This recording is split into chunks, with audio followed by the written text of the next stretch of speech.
matinée, bonjour et bienvenue sur Europe 1 jusqu'à 18h. Vous allez passer 2 heures en compagnie de Daniel Evenou, Pierre Bénichou, Jérôme Bonaldi, bravo, et Philippe Vandel.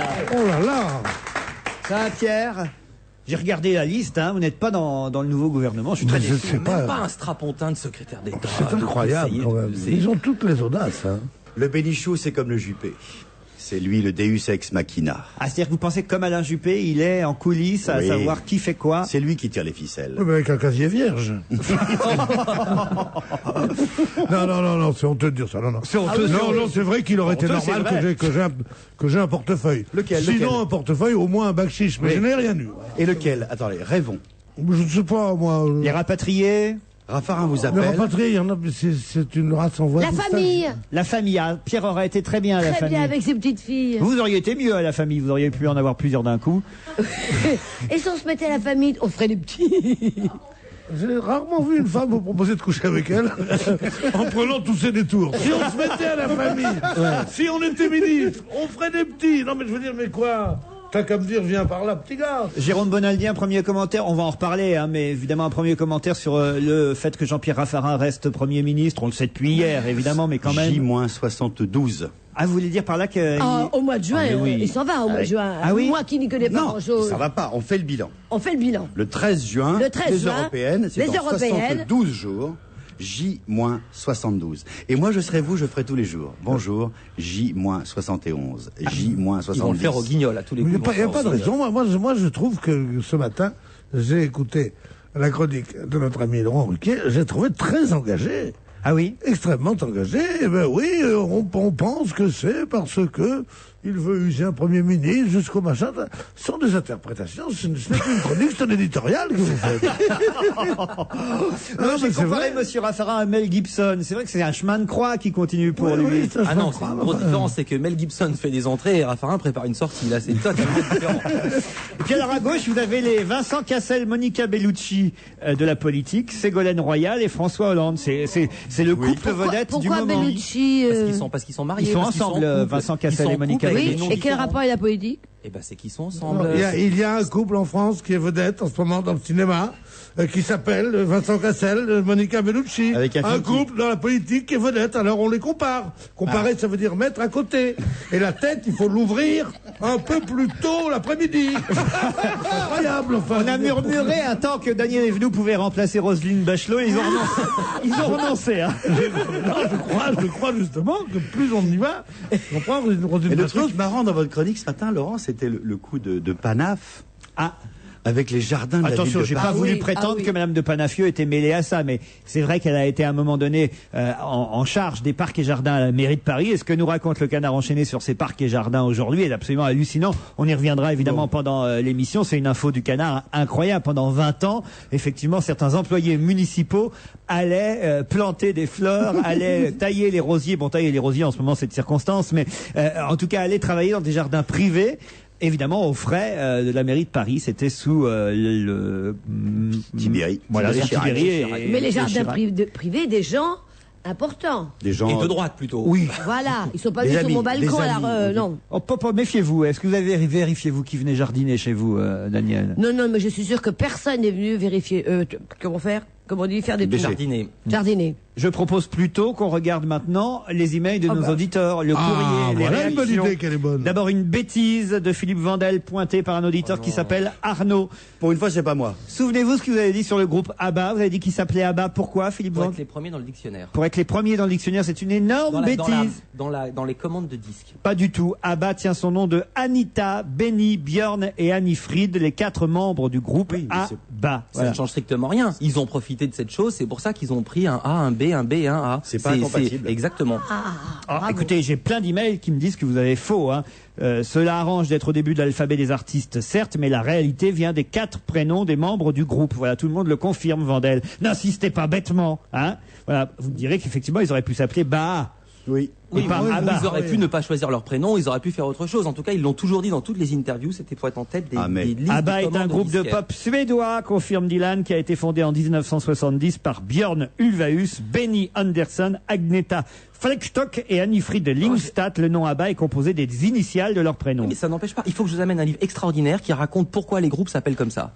Et c'est très très intéressant et Par très exemple, drôle. les Rolling Stones, vous savez pourquoi Oui, parce que c'est un hommage à une chanson de Bob Dylan, Like a Rolling Stone, voilà.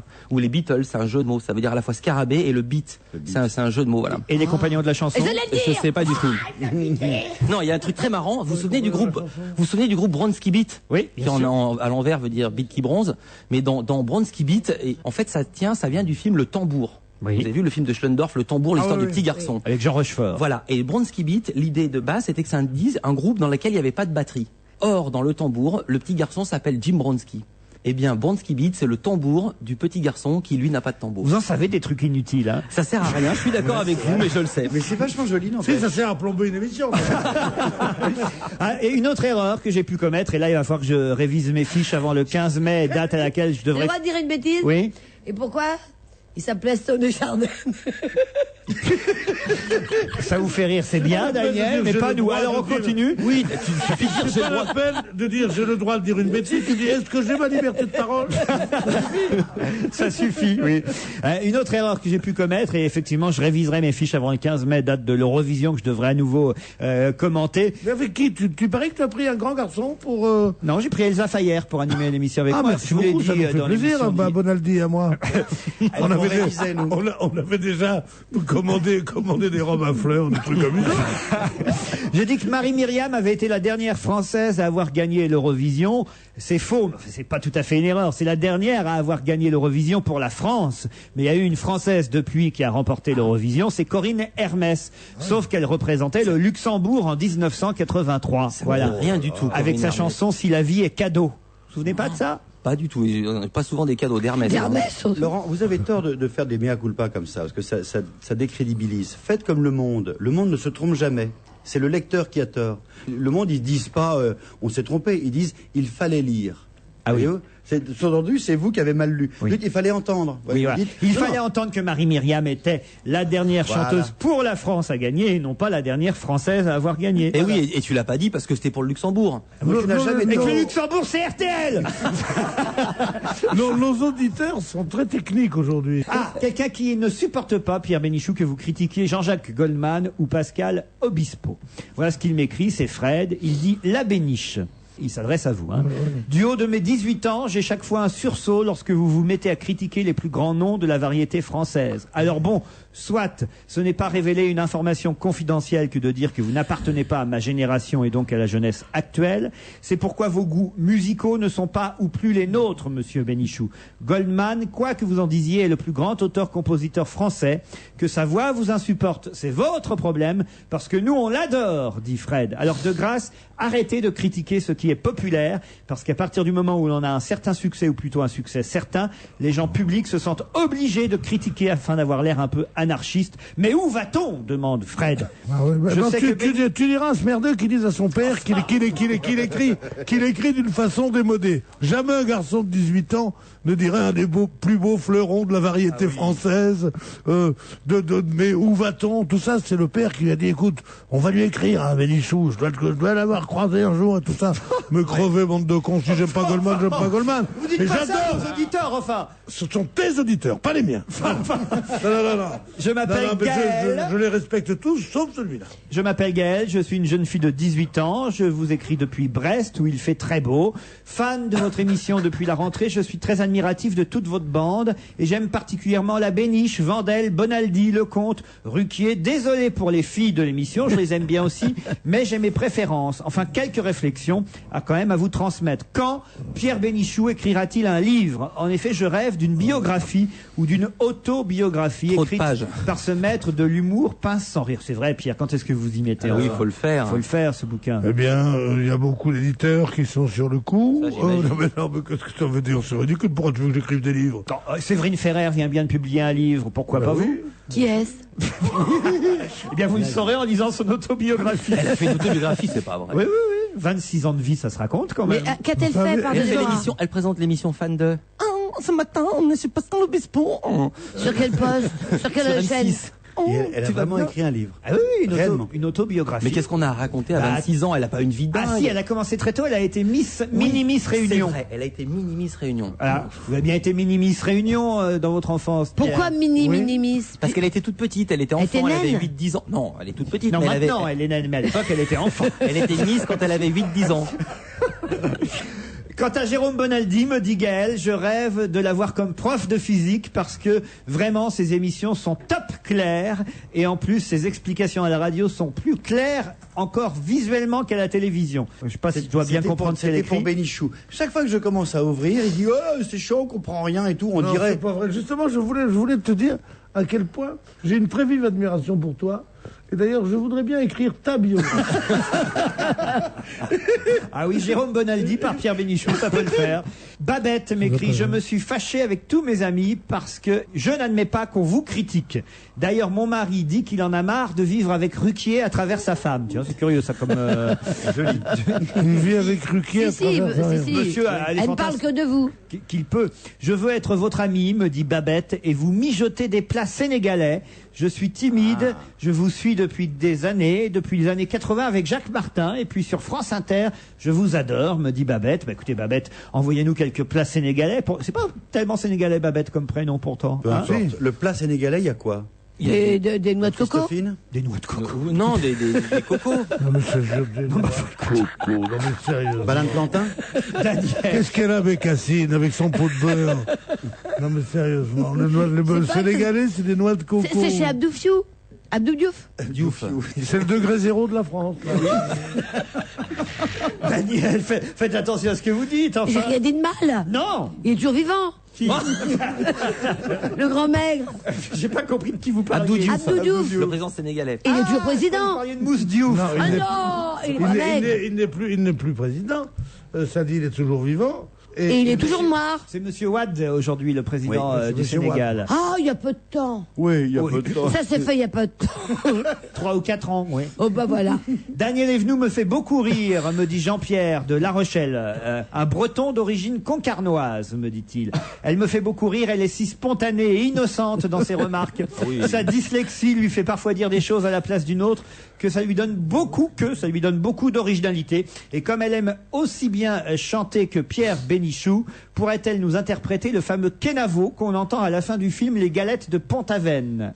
Kenavo, Kenavo, dans un dernier sanglot, quittons-nous sur ce mot.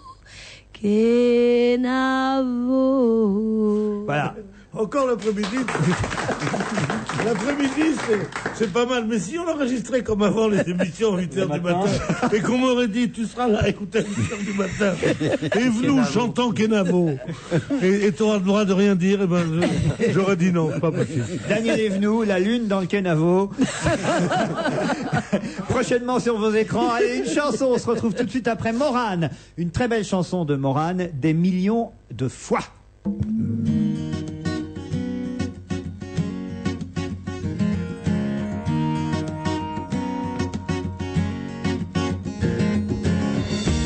Je m'en suis trouvé des fadaises, des tas, des raisons plus ou moins mauvaises, des lois, les thèses et puis les antithèses et les interdits, les croix.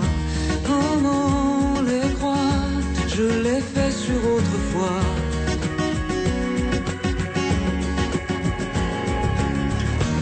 J'ai trop attendu que ça vienne comme ça.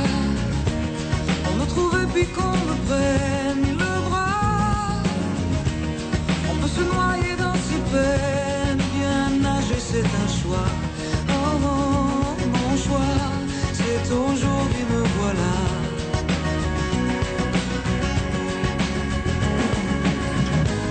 Me voilà nouvelle au monde aux éclats. Me voilà rebelle au peur à leur poids. Je prends les soleils et la vie, je les prends, les mange et les bois. Je les vois.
ses bras, lui tout contre moi. Oh mon ses bras, des mille et millions de fois. Voilà nouvelle au monde où faut pas. Voilà réel enfin, vraiment moi. Et même si c'est un combat, j'aime même ces coups-là. Peine, je vous prends 100 fois si l'on me comble ce vide-là. Oh mort de joie, de mille et millions de fois. Même si c'est un combat, j'aime même ces coups-là. Peine, je vous prends 100 fois contre ses bras, lui tout contre moi. La très jolie voix de Morane que vous aimez, je crois. Ah, moi j'adore. Je trouve Morane, c'est une des chanteuses que je préfère, qui me rappelle le plus toutes les grandes chanteuses que j'ai aimées, puisqu'on me dit que je suis passéiste, c'est une bêtise. Mais c'est vrai que Morane, j'adore ça, quoi. Qui ne veut pas gagner 1 million, c'était le titre de François hier. On n'a pas de nouvelles depuis, mais je crois que le gagnant de Morzine ne s'est toujours pas manifesté au bar tabac à la capitale, à Morzine. Quelqu'un peut-être qui était en vacances pendant les sports d'hiver, puisque d'après les débitants de tabac de la capitale, il s'agit sûrement de quelqu'un de passage, vu que c'est un loto flash. Le loto flash... on ne choisit pas les numéros, c'est la machine qui le fait automatiquement. Voilà, exactement. Voilà. Puisque c'est du hasard. Et que voilà, autant que ce soit le hasard tout. complètement. Quel non, homme. mais il y a de fortes chances. Moi, j'avais fait il y a très longtemps un reportage sur les gens qui avaient gagné au loto et surtout qui ne voulaient pas le faire savoir. Imaginez que ce soit un habitant de Morzine. Il a gagné un gros lot. S'il va à Morzine et qu'il accepte de faire la pub, tout le monde, tous les copains vont dire t'as pas 100 balles, dis donc, tu peux pas m'aider. Et Enfin, l'association écoutez, depuis le 7 février dernier que sont sortis les numéros 1, 22, 29, 30, 34 et 40, il se serait manifesté, si ce n'est auprès du bureau de tabac. Attends, quel numéro tu dis? Le 1, le 22, le 29, le 30, le 34 et le 40, Pierre. 34, 40, ouais. Mais t'avais horreur des sports d'hiver, qu'est-ce que tu faisais à Morzine? Mais justement, il était au tabac. Il était au tabac, il faisait son loto, il Il s'emmerdait. faut aller à Morzine. Regardez quelle est la famille qui n'est pas là depuis février dernier. Les Parce qu'ils flactifs. sont partis. Parce qu'ils sont partis en vacances, par exemple. À C'est mon con, avis- c'est les flactifs qui ont gagné au loto. C'est pour ça que les autres, ils ont récupéré le bulletin. Les salauds, ils peuvent pas aller le chercher, ils sont en tôle. Non, mais moi, quand j'avais interviewé des anciens gagnants, je me rappelle, j'avais été dans une voiture banalisée. Il fallait surtout pas qu'on voit la marque de la radio. Non, mais parce que il fallait. Jérôme, ça ne leur tient but, pas debout, c'était ce de que dire, vous dites. ne dites à personne que j'ai gagné. Qu'ils Sinon, ne soient pas retournés à Morzine, mais certes, ils mais ont été au depuis, siège. depuis le 7 février, ils auraient pu aller... Ah, ils sont allés chercher Ils le sont lot allés au à siège. Paris, rue Mais là, ils ne d'Aguesseau. sont pas allés au siège non plus, puisque Ah. c'est le siège qui nous dit quand même qu'ils ont même ouvert un Pardon. numéro spécial, ouvert jusqu'au 7 avril minuit, puisque ces gagnants du loto de Oui. Morzine ont jusqu'au 7 avril pour se manifester.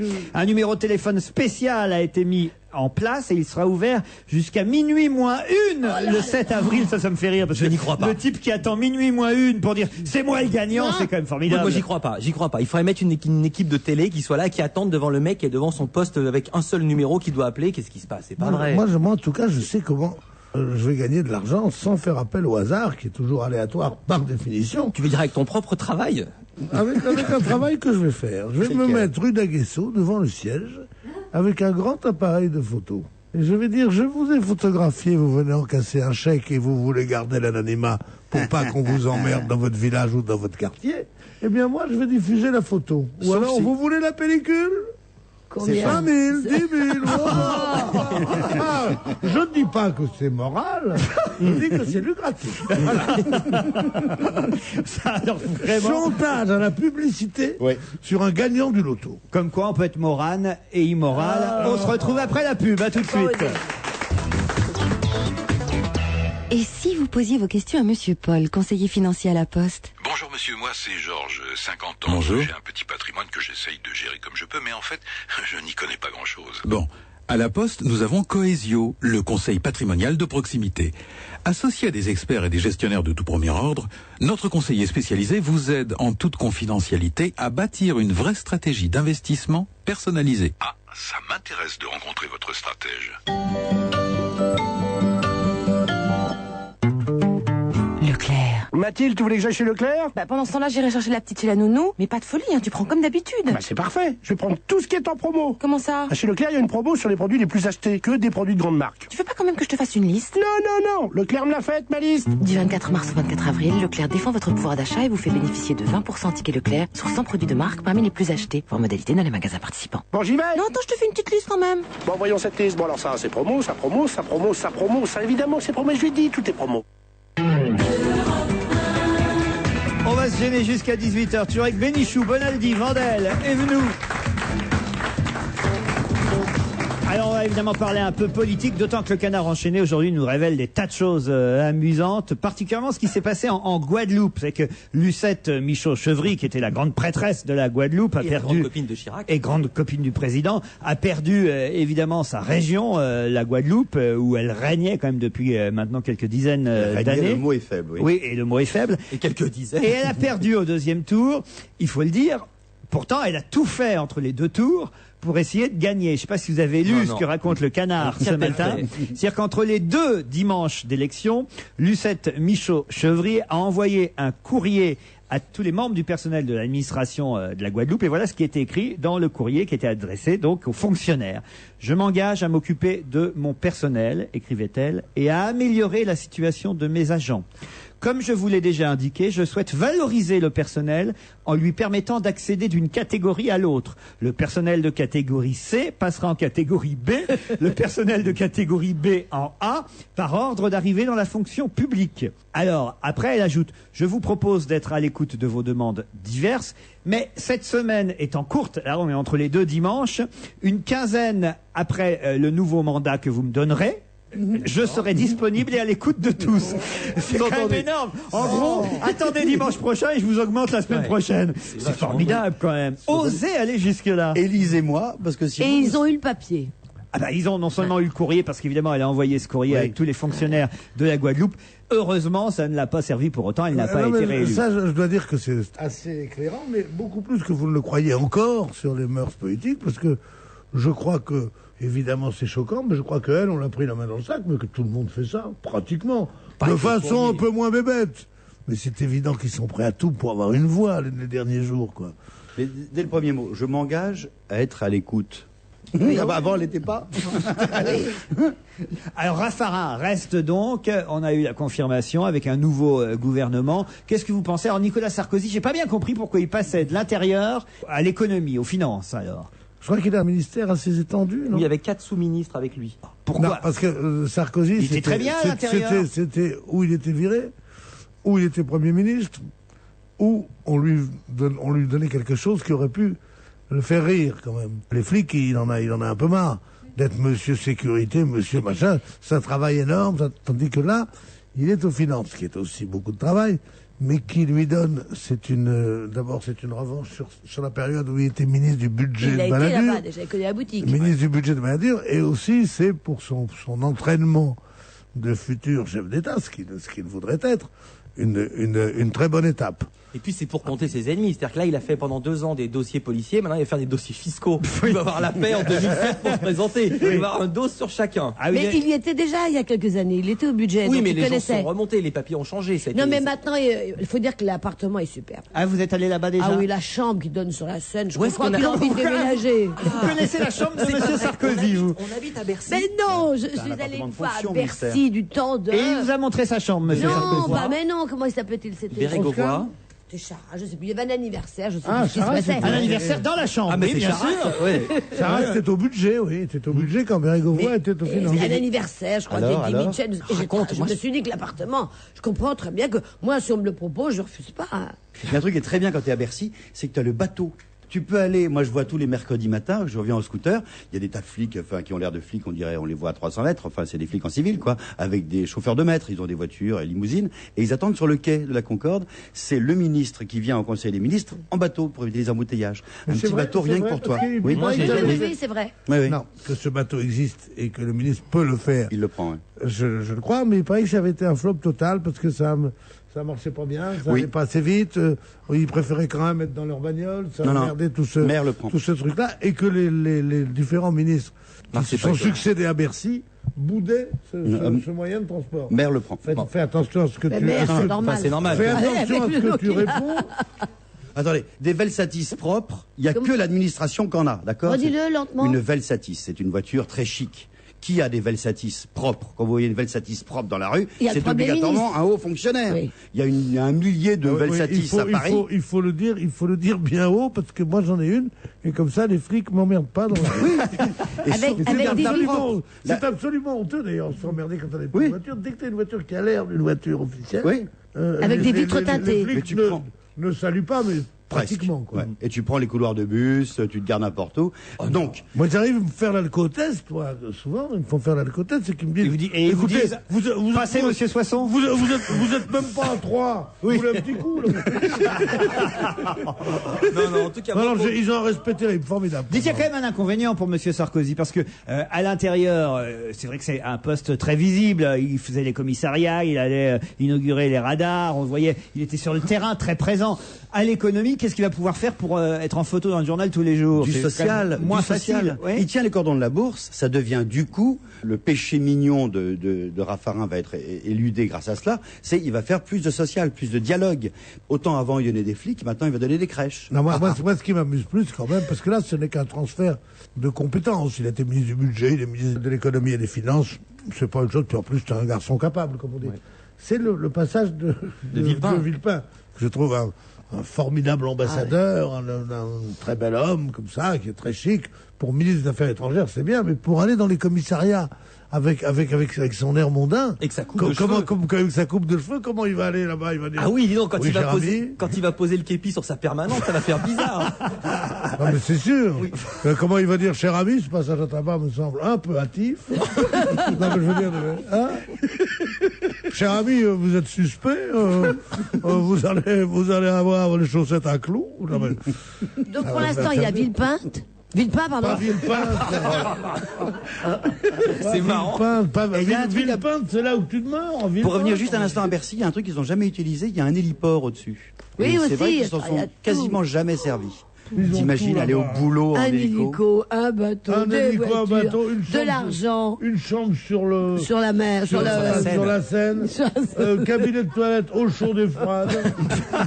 Ils ont l'eau chaude, il paraît. Hein. Il y a même un mitigeur, ils ont l'eau tiède. Et vous avez vu d'ailleurs qu'il y a une enquête, je crois que c'est au Danemark qu'on a fait cette étude, qui montre que, j'en reviens à monsieur de Villepin dans les commissariats, vous m'avez fait penser à ça, il y a une enquête qui montre que pour interroger quelqu'un, la méthode douce est plus efficace que la méthode violente. Moi, je connaissais pas d'ailleurs cette méthode. Il paraît que quand on interroge quelqu'un dans un commissariat, il y a deux flics. Il y a un gentil et un méchant. Je savais pas. C'est la seule chose que je savais. C'est qu'il y a toujours un qui fait le gentil, un qui fait le méchant. Un qui dit, il vaudrait mieux que tu parles parce que moi, tu sais, je suis près de la retraite et tout ça, puis tu m'es sympathique et tout. Mais l'autre, le môme derrière, un fauve. Non, mais c'est vrai, c'est vrai. Bon, t'as ça, et il y a un proverbe arabe formidable, enfin, moitié arabe, pour dire l'emmerdeur, on dit sammot. Ça veut dire l'emmerdeur. Et alors, on raconte que c'est dans un commissariat, il y a un type qui est là, et on doit lui faire avouer. Le type le tape, le frappe pendant des heures. Rien du tout, il ne dit rien. Il y a un petit mec qui arrive, un autre flic, il dit, moi, il va me parler, j'ai une méthode. Alors, on croit que ça va être des tortures, il monte, il s'assoit à côté de lui, il dit, dis-moi. Allez, dis-moi. Au bout de 2 heures, le mec a tout dit. Et la morale, c'est le Sammot, il fait plus que le méchant. Et c'est alors, en tout cas, il paraît que c'est plus efficace d'être gentil, c'est prouvé. Mais oui, le Sammot, il fait plus que le méchant. Ça donnait 20 ou 30% de résultats en plus. Ils avaient fait les deux méthodes, le type qui dit vas-y, parle-moi, et l'autre avec les annuaires dans le dos.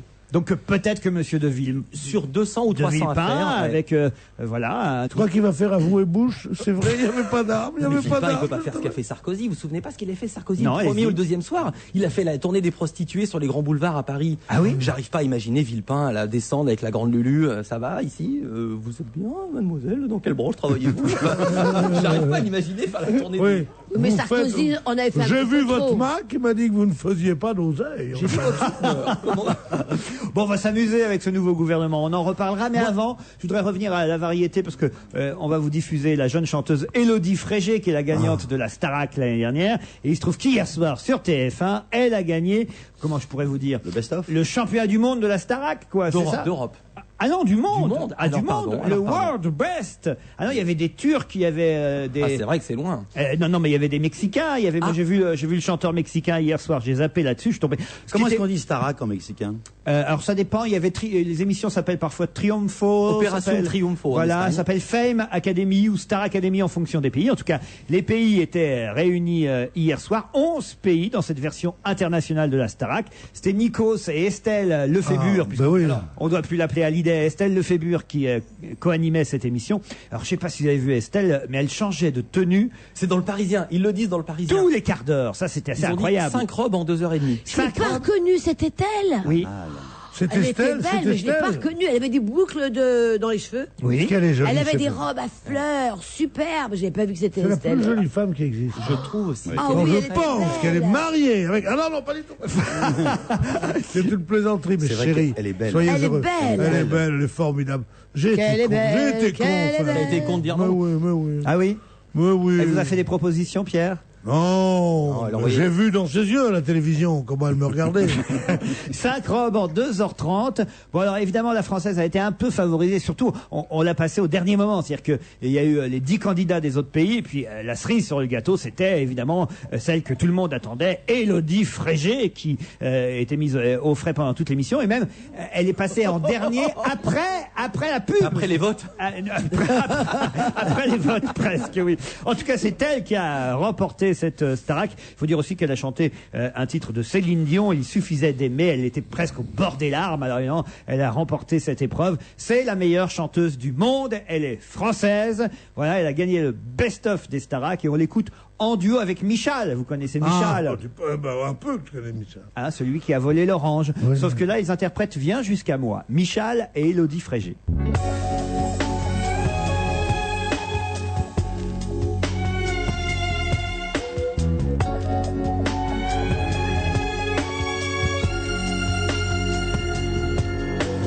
M'entends-tu quand je te parle dans la prison de ton cœur?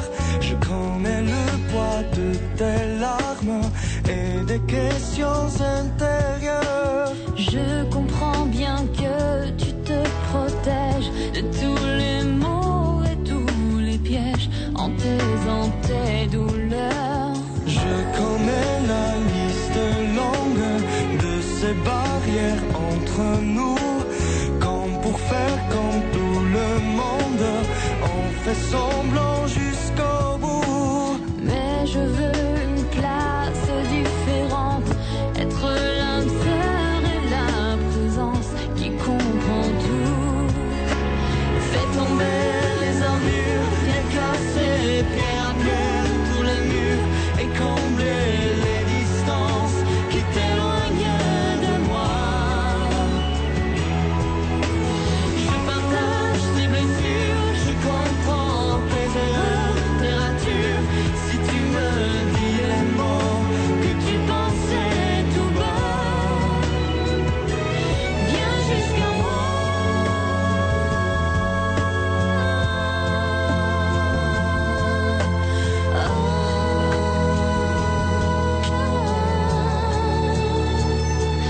Viens jusqu'à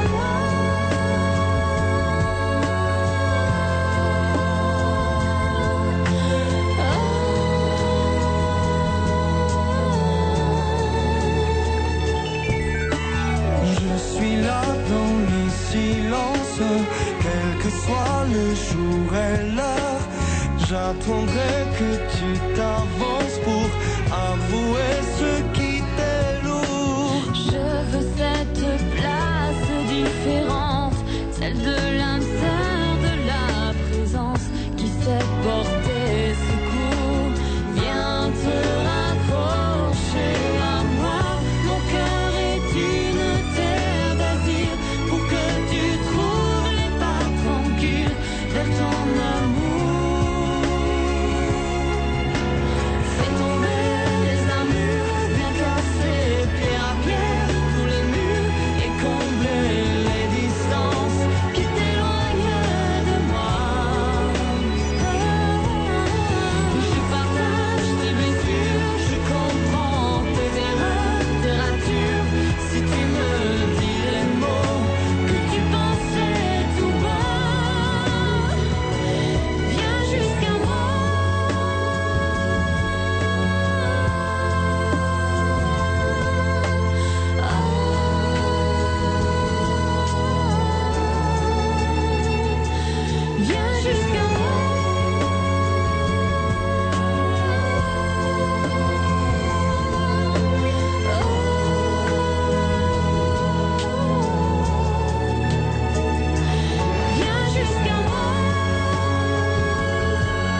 Michal et Élodie vient jusqu'à moi. C'est ce qu'a chanté Pierre Bénichou à Daniel Evenou pendant la chanson, puisque manifestement il y a eu un rapprochement entre les deux. Je ne veux pas cafeter, mais enfin quand même.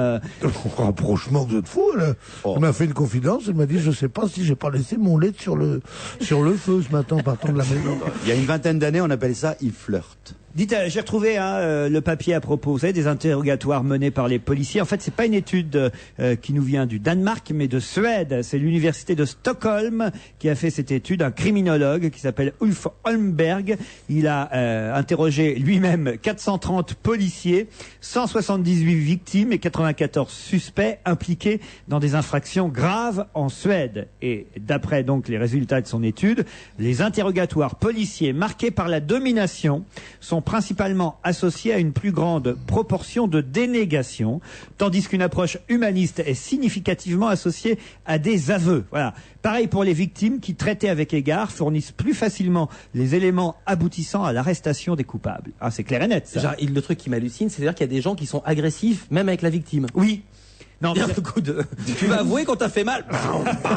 Tu vas avouer que t'as été cambriolé. Je ne sais pas si vous vous souvenez que j'avais été tabassée il y a quelques années, vous vous souvenez de ça? Et puis t'as failli te prendre un coup de couteau, enfin non, tu t'es... Oui, mais le coup de couteau, mais là, c'était pas par la police. Il y a à peu près 10 ans, parce que j'avais un ami qui conduisait la voiture, et moi j'étais derrière, avec mon petit chien, et il y avait un contrôle de routine, et au lieu de dire très gentiment à la personne qui conduisait, monsieur, s'il vous plaît, c'est un contrôle de routine, voulez-vous souffler dans le ballon?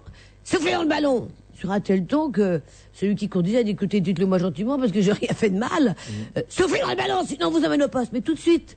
Alors moi je suis sortie de la voiture, j'ai écouté parler lui gentiment parce que moi j'ai rendez-vous, je tournais, dites-lui gentiment. Là, il m'a donné un grand coup dans l'estomac. Vous savez pas cette histoire? Non. Et je suis tombée. Je suis restée des minutes entières dans une sorte d'évanouissement, de coma. Oui, parce que vous aimez bien en rajouter un petit peu toujours. Non, je n'oublierai jamais. Il y a eu un procès, il y a eu, tu te souviens, une histoire. Et ils ont fait croire, pendant qu'ils croyaient que j'étais morte, que c'était moi qui conduisais. Non. Et Michel Cotta, qui était à l'AFP, je crois, ou à Radio France, je ne sais plus. Radio France. Elle a reçu un MEDEF. Un fax, un telex. Un telex. Michel Cotta, qui était à l'AFP, a eu un reçu un MEDEF. Michel Cotta était à Radio France et elle a reçu un télé. Soufflez dans le ballon. Ouais. Et elle a reçu, Daniel Evenou était au volant, elle avait bu et elle a tabassé un flic. C'était arrivé comme ça en quelques minutes. Moi, je suis revenue à moi. Heureusement, on m'a emmené à l'hôpital. Pas encore tout à fait, oui. On m'a emmené à l'hôpital, et parce que j'avais une bosse tellement grosse. C'est depuis. Que j'avais comme une Granny Smith derrière la tête. Une quoi? Une Granny Smith, des pommes. Une pomme. Ah. Ça, tu trouves le mot, en revanche. Ne déconnez pas parce que c'est sérieux. Et là, on m'a aspiré ma pomme, enfin la boule. On t'a inspiré la pomme. Et t'aimes bien? On m'a transformé en Rien œuf n'est trop de beau Pâques. pour moi, petite Renette. Hein. On m'a transformé en œuf de Pâques. Oui. On avait fait souffler entre-temps le monsieur dans le ballon pendant que moi j'étais dans les pommes. T'as été soigné comme une Renette. On a vu que c'était le monsieur qui à dans le ballon. C'était à Apt, quartier plutôt extrême droite. C'était il y a 12 ans. Et d'un seul coup, une fois que ma tête était transformée en œuf de Pâques, parce qu'il fallait que la peau se recolle à la chair, ils avaient aspiré. Et là, je me suis retrouvée devant les deux types, dont un m'avait vraiment donné un coup, puisqu'ils ont cru quand même que pendant quelques minutes j'étais morte. Ouais. On avait droit qu'à un coup de téléphone. Je crois que j'étais qu'à un coup de coude. Un coup de téléphone. Et le monsieur qui conduisait a téléphoné à Georges en disant voilà ce qui vient de se passer. C'est votre mari, ça. Georges, voilà. Moi, j'avais pas le droit de téléphoner, mais je dis il faut quand même téléphoner à la production. Je tournais les yeux d'Hélène en disant que je suis là. Et on m'a gardé pendant mais au moins 2-3 heures assis sans me donner un verre d'eau. J'étais sale, c'était l'horreur parce que je m'étais traînée par terre. J'avais perdu l'équilibre. Attends, Daniel, t'étais à l'hôpital, personne t'a donné un verre d'eau? Non. À l'hôpital est à côté du commissariat à Apt. Et on m'a assis sans rien me donner. Mais rien. J'ai un dossier comme ça. Et là, on m'a. Quel commissariat c'était? À Apt. Et là, on m'a demandé de parler. Je dis, mais pensais que t'étais apte. Tout ça. Et là, j'ai raconté l'histoire. Oui. Je dis, je n'ai rien fait de mal. J'ai simplement demandé qu'on dise, monsieur, voulez-vous souffler dans le ballon? S'il vous plaît. D'un seul coup, je voulais pas trop parler, j'étais fatiguée. Et le gentil. Non. Ça nous arriverait pas. Et là, le gentil m'a fait comprendre que le méchant qui m'avait donné le coup de coude dans l'estomac allait revenir. Tout était donc dans sa correspondance que vous venez de dire. Et quand j'ai vu le grand méchant, le grand méchant flic, je me suis dit, effectivement, il faut que je parle. Mais je n'avais rien à dire. J'ai fait une déposition exceptionnelle. Non. C'est-à-dire que j'ai dit que je n'avais rien fait de mal, j'ai simplement demandé qu'on dise s'il vous plaît à un monsieur pour qu'il souffle dans le ballon. Et à la fin, je ne voulais pas signer parce que je n'avais pas mes lunettes. J'ai dit, qu'est-ce que vous voulez que je signe? Je vois rien. Oui. Et là, ils sont partis. Et le Roger qui conduit la voiture est resté avec moi. Et là, je lui ai fait avec mon doigt, chuchute, il y a un truc. Chuchute, attends, ça m'intéresse. Et là, je lui ai dit, là, il va se passer quelque chose de grave. Ils sont dans la merde. Ils ont cru que j'étais morte. Ils ont envoyé un truc dans toute la France. Daniel Evenou était bourré, elle conduisait, tout était faux, manque de peau. Elle est vivante, elle est là. Et là, j'ai fait signe à Roger de se taire, de faire que je voulais pas signer. Là, Roger je me suis dit, le chauffeur. et là, le chauffeur, c'était un ami. Et là, je me suis dit, ils vont mettre de la drogue dans mon sac à main. Il va y avoir un truc. Le méchant est capable de tout. Et j'ai signé. Mais j'ai signé en disant, je signe sans lire. Et les casques bleus, ils sont arrivés quand alors, au moment de cette affaire? Vous vous souvenez pas de cette affaire? Je vous l'apporterai. Ah, mais c'est intéressant. Et je suis. Ça a duré quand même 5-6 heures. Et écoutez, je ne veux pas. Le final, je ne veux signé. pas être de ceux qui l'incitent à parler plus, mais quand même maintenant, tu en as trop dit ou pas assez, je voudrais savoir quelle est la sanction qui a été donnée aux flics. Eh bien, je vais vous la donner, je vous le jure. Il y a eu un procès 3 mois plus tard à Avignon. C'est moi qui ai été accusé. J'ai été obligé de donner 1 franc symbolique aux 3 flics qui étaient là, alors qu'ils avaient apporté un témoin qui s'était trompé de jour et d'heure. Et le procès a eu lieu et j'ai été puni. Ils n'ont pas ouvert le dossier médical alors que la tête est tombée quand même sur, vous savez, les trucs en rond là qu'on met partout dans les rues maintenant. Vous voyez ce que je veux dire? Les bouches d'égout. Les ronds-points. Les ronds-points. Bravo. Vous avez vu la dépêche que je viens de recevoir? Non. Apprenant que l'affaire Evenou allez ressortir, monsieur de Villepin refuse le ministère de l'Intérieur. Allez, on se retrouve après la pub.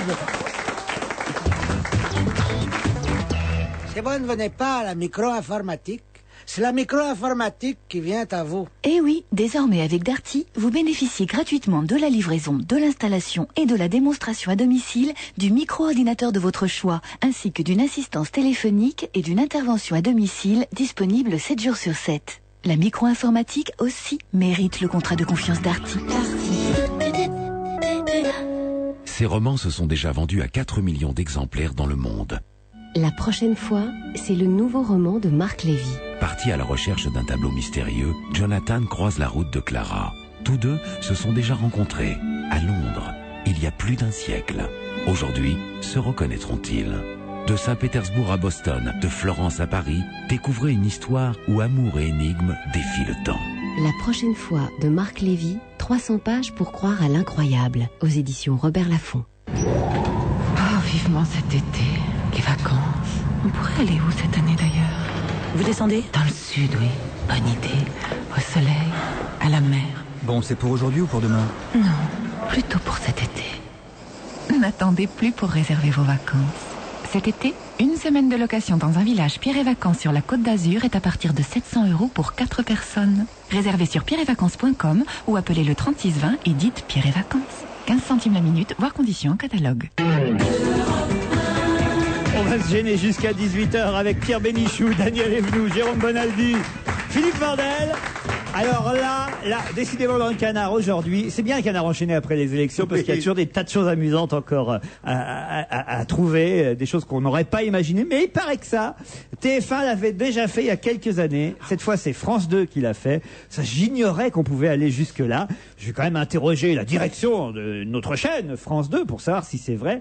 Il paraît que la rédaction en chef de la chaîne publique a donné à tous les journalistes de France Télévisions qui suivaient les élections sur le terrain dans les différents QG, dans les différentes correspondances, une zapette, une télécommande universelle, de manière à pouvoir brancher les téléviseurs sur la 2 dans tous les endroits où ils étaient. Ils arrivent par exemple au siège du PS, je sais pas, à Clermont-Ferrand.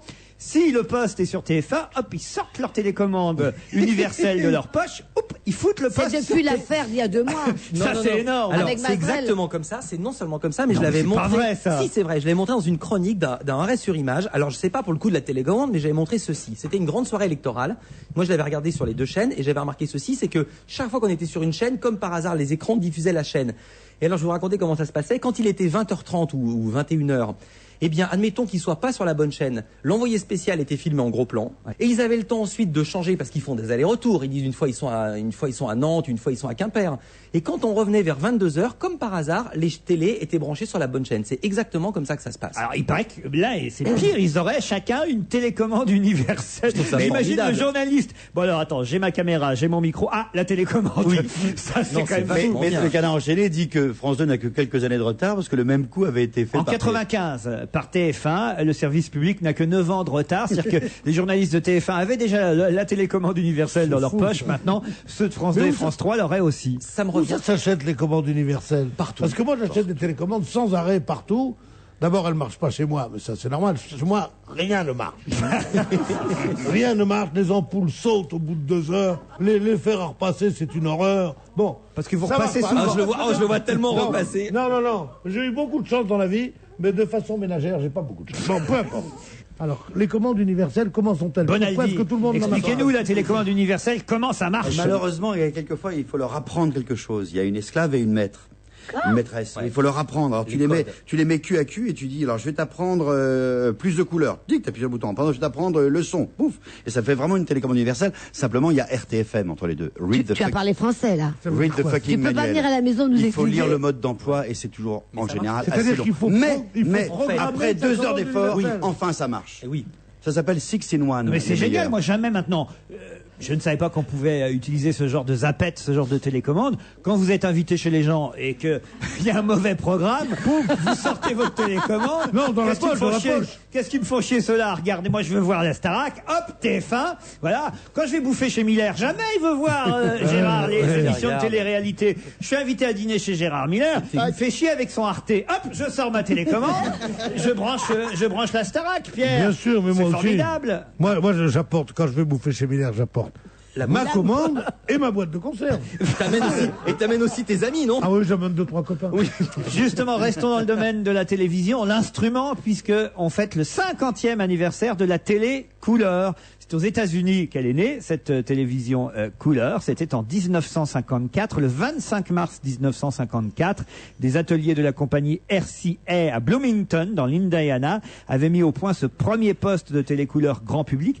Et ça n'a pas marché tout de suite, parce qu'au départ, les premiers téléspectateurs américains voyaient pas l'intérêt qu'il y ait la couleur sur leur téléviseur. Ils trouvaient que noir et blanc, ça suffisait bien, que c'était déjà... Ça qui est assez amusant, c'est l'explication que nous donne Pascal Richet dans Libération. Il disait, ben, les gens étaient déjà tellement surpris de voir des images qui bougent sur un poste de télé, que peu leur importait que ce soit en couleur ou en noir et blanc. C'était déjà le fait d'avoir chez soi un téléviseur qui montre des images filmées qui était important. Après, la couleur, ils s'en foutaient. Et donc, ça a mis un certain temps avant qu'on comprenne que la couleur était importante. 54, c'est très tôt, hein, parce que je crois que la vraie impulsion de la télévision, ça a été 56, le couronnement de la reine Elisabeth. La télé en noir et blanc. Où il y a eu 500 000...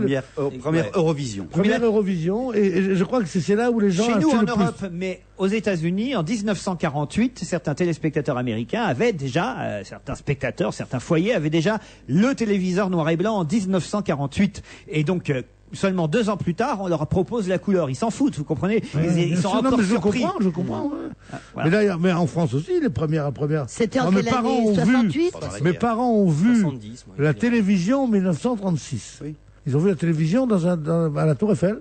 Il y avait un ingénieur qu'ils connaissaient. Ah, mais comme une démonstration. Non, il y avait des postes. Alors, vous m'arrêtez si je me trompe, je crois que c'était les Allemands qui avaient lancé la télé à Paris. Oui, enfin, il y avait un embryon de télévision qui était rue Cognac-Jay d'ailleurs. Quand les Allemands, pendant l'occupation, les Allemands étaient rue Cognac-Jay et ils faisaient une télévision. Mais ça diffusait quelques heures par jour, pas plus. C'était intéressant à l'époque. Hein. C'était de moindre qualité. Mais non, c'était de c'était piètre pas qualité. intéressant. Surtout en 36. D'abord, c'était de piètre qualité, mais en plus, la télévision, ce n'est que les programmes. Comme les programmes n'existaient pas et qu'il n'y avait rien du tout, c'était pas très intéressant de voir la télévision. C'était pas s'il y avait eu des programmes comme maintenant et qu'il y avait eu 12 postes dans Paris, évidemment que les gens s'y seraient rués, mais là, c'était une curiosité, tu comprends? Les caméras étaient énormes, il fallait énormément de lumière. Il y avait tellement de lumière que les pauvres filles avaient chaud. Alors Catherine Langeais. Elle n'était pas encore là pendant la guerre. Elle était peut-être pas là sous les Allemands. Et elle Catherine raconte Langeais, que pour mieux marquer l'image, on les peignait en vert. Elles avaient une sorte d'énorme fond de teint, d'abord pour la sueur, parce qu'il faisait tellement chaud, il n'y avait pas encore la clim, et en plus c'était une grosse épaisseur, et c'était du verre. Et oui, et le premier feuilleton, c'était Hulk.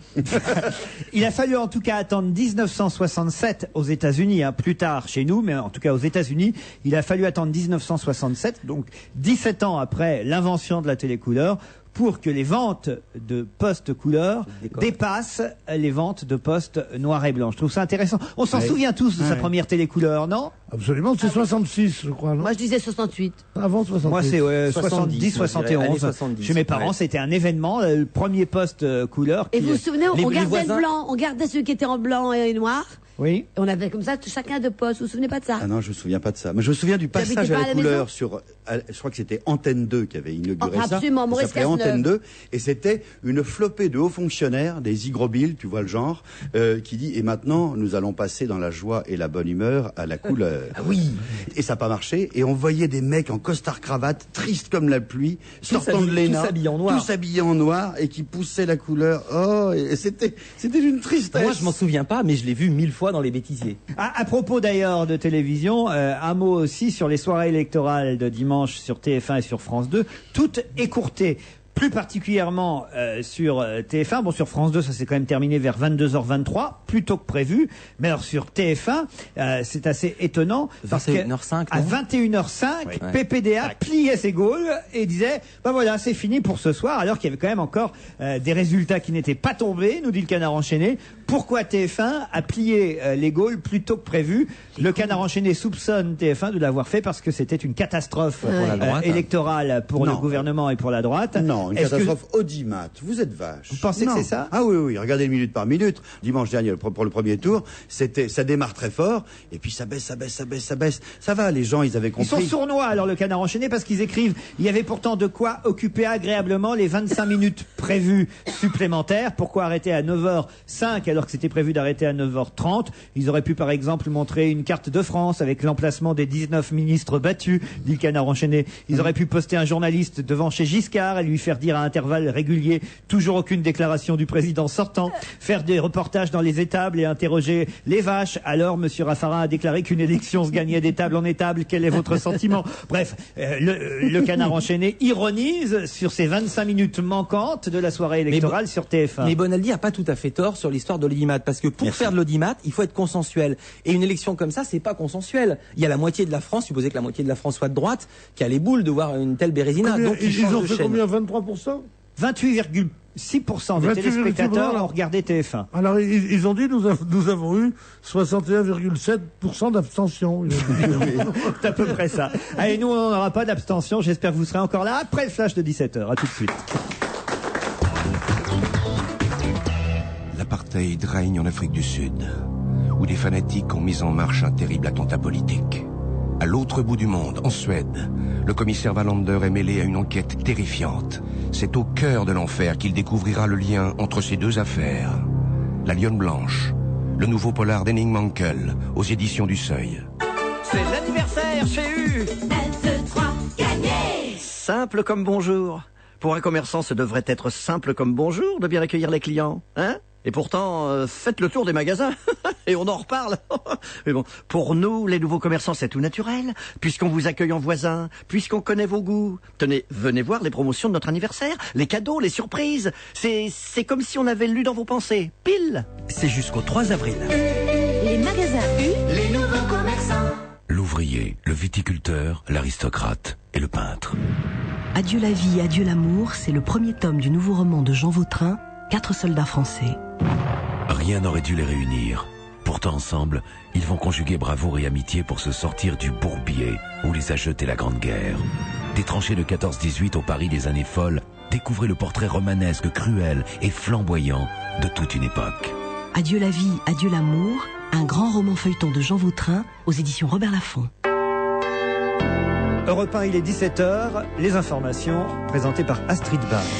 La composition du nouveau gouvernement sera annoncée à 19h, c'est ce que fait savoir l'Élysée.